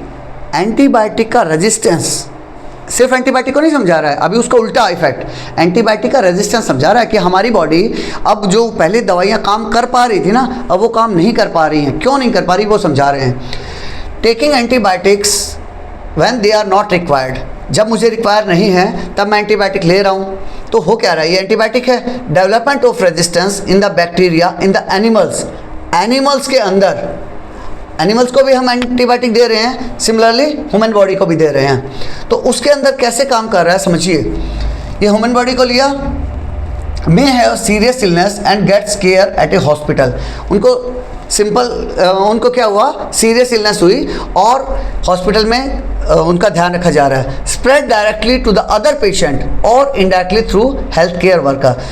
अब एक आदमी है जो हॉस्पिटल में एडमिट है, तो हो सकता है उसकी जो बीमारी है वो दूसरे पेशेंट को फैल जाए या फिर हेल्थ केयर वर्कर को फैल जाए। उसी टाइप से spread in hospital through dirty surface, और हॉस्पिटल में फैल सकते हैं डर्टी सरफेस के कारण। पेशेंट गो होम, फिर क्या होगा, पेशेंट घर पे जाएगा। Spread resistance bacteria to the community, और वो रेजिस्टेंट बैक्टीरिया को पूरी कम्युनिटी को फैला देगा। जहाँ वो गया वहाँ पे जो जो लोग रह रहे हैं, अपनी फैमिली, फ्रेंड, नेबर्स, उनमें फैला देगा। वेयर एज इसी तरीके से जो एनिमल्स में आया तो उसने क्या किया, exposure through animal food products, जो एनिमल के फूड प्रोडक्ट्स थे, बटर, मिल्क, अंडा वगैरह, उसके थ्रू आ गया। या फिर स्प्रेड थ्रू सॉइल, इधर से क्या होगा, मिट्टी के थ्रू जाएगा। इन ए क्रॉप फील्ड मैन्योर और एनिमल फेसेस, जो एनिमल ने बेटा एक्सक्रीटा पास किया, जब वो फ्रेश हुए, टॉयलेट किया, तो उसके थ्रू मिट्टी में चला गया।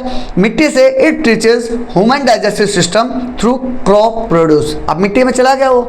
अब मिट्टी से पौधा पैदा हुआ, पौधे को आदमी ने कंज्यूम किया, पौधे को सोसाइटी ने कंज्यूम किया, और सोसाइटी में ये फैल गया। Next is let us infer, अब उसका हम इन्फ्लुएंस निकालते हैं कि कैसे होगा ये।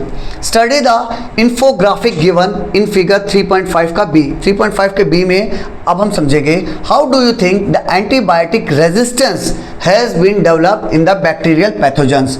जो एंटीबायोटिक रेजिस्टेंस है ना, वो कैसे डेवलप हुआ बैक्टीरियल पैथोजेंस, उन बैक्टीरियाज में वो कैसे एंटीबायोटिक के रेजिस्टेंट हो गए कि अब उनके ऊपर वो एंटीबायोटिक काम ही नहीं कर पा रहा है। अभी समझते हैं।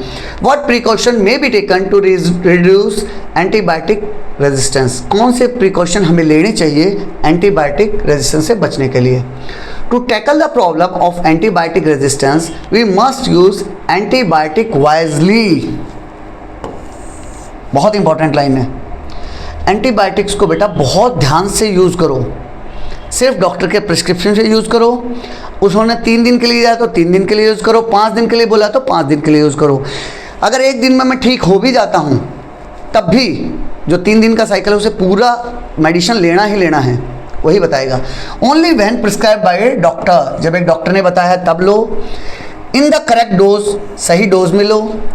अगर दिन में 3 गोली बताइए तो 3 ही लीजिए। And for the right duration, ये बहुत इंपॉर्टेंट है। 3 दिन के लिए बोला है तो 3 दिन लेनी है, ना कि 4 दिन, ना ही 2 दिन।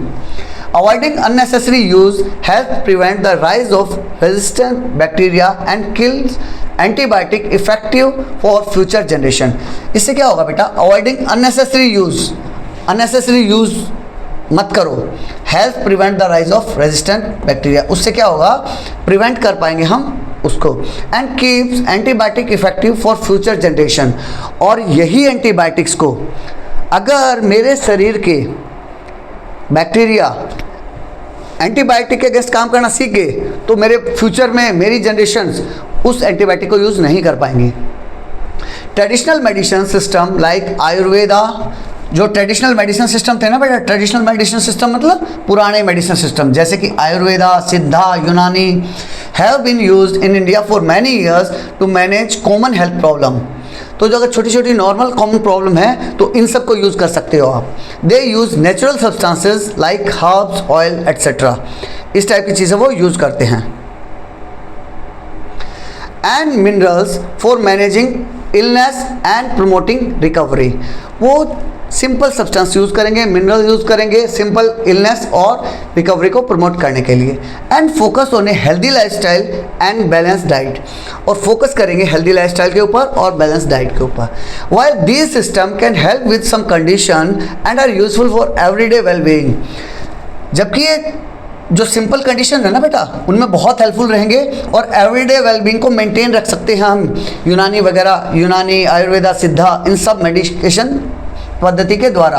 दे may not be effective for all disease and at all stages.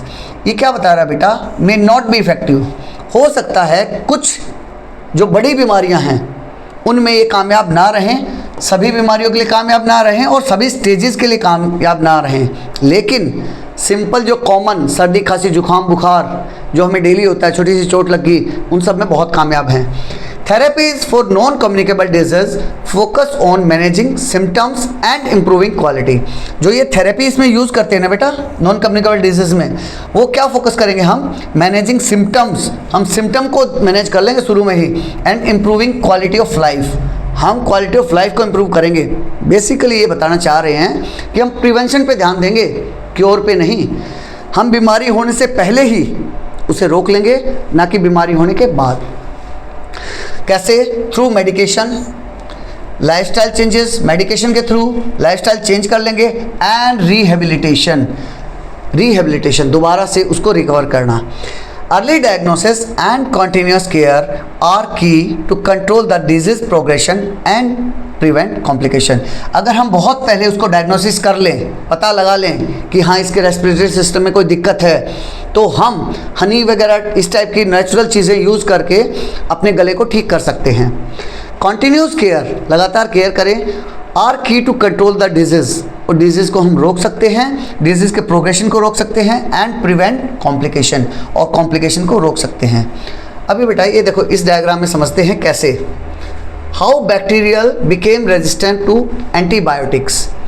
भाई मेरे शरीर में बैक्टीरिया थे, ये बैक्टीरिया कहाँ थे, मेरी बॉडी के अंदर थे, और एंटीबायोटिक्स ये भी क्या हैं, ये भी अदर फॉर्म ऑफ बैक्टीरिया है। ये क्या है, अदर फॉर्म ऑफ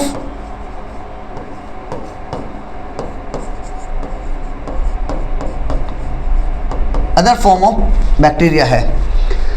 ये बैक्टीरिया मेरी बॉडी के अंदर हैं, तो ये जो बैक्टीरिया बॉडी के अंदर हैं, जब एंटीबायोटिक लिए तो उसके अगेंस्ट रेजिस्टेंट कैसे हो गए, यही समझ रहे हैं। A few microbes develop resistant to antibiotics. अब मान लिया ये सारे मेरे बॉडी में बैक्टीरिया थे, उसमें से कोई एक रेजिस्टेंट हो गया उसके अगेंस्ट।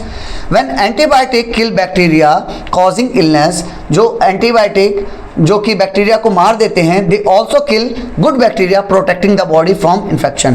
तो वो क्या करते हैं बेटा, कुछ गुड बैक्टीरिया को भी मार देते हैं। The antibiotic resistant bacteria grow and take over. तो धीरे धीरे क्या होगा, जो एंटीबायोटिक रेजिस्टेंट बैक्टीरिया है ना, वो ग्रो कर जाएंगे और टेक ओवर कर लेंगे। Some bacteria transfer antibiotic resistant to other bacteria. कुछ बैक्टीरिया क्या करेंगे, जो एंटीबायोटिक रेजिस्टेंस उनके अंदर कैरेक्टरिस्टिक आ गए हैं, वो ट्रांसफ़र कर देंगे दूसरे बैक्टीरिया को, ए कॉजिंग मोर प्रॉब्लम, और उससे प्रॉब्लम बढ़ती जाएगी। ये डायग्राम में दिखा रखा है बेटा। I need antibiotic for my mother, she has a सोर throat and A fever, you must get A prescription from A doctor. ये बच्चा गया फार्मेसी शॉप पे, उसने बोला कि मुझे एक एंटीबायोटिक चाहिए मेरी मदर के लिए, तो उन्होंने क्लियर मना कर दिया, क्या तुम एक प्रिस्क्रिप्शन चाहिए डॉक्टर से, तुम्हें डॉक्टर से लिखवा के लाना चाहिए, तभी हम एंटीबायोटिक देंगे। सिमिलरली दूसरा केस है, are you giving antibiotic to your cattle.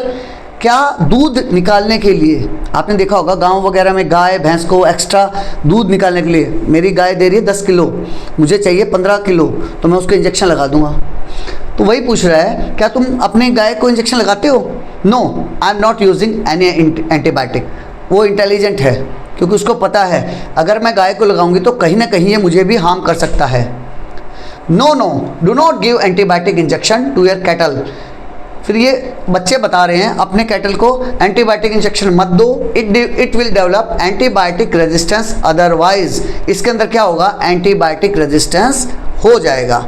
With this बेटा यहाँ आपका चैप्टर ख़त्म हो रहा है। स्नैपशॉट है उसका जो बेसिक जिस्ट है।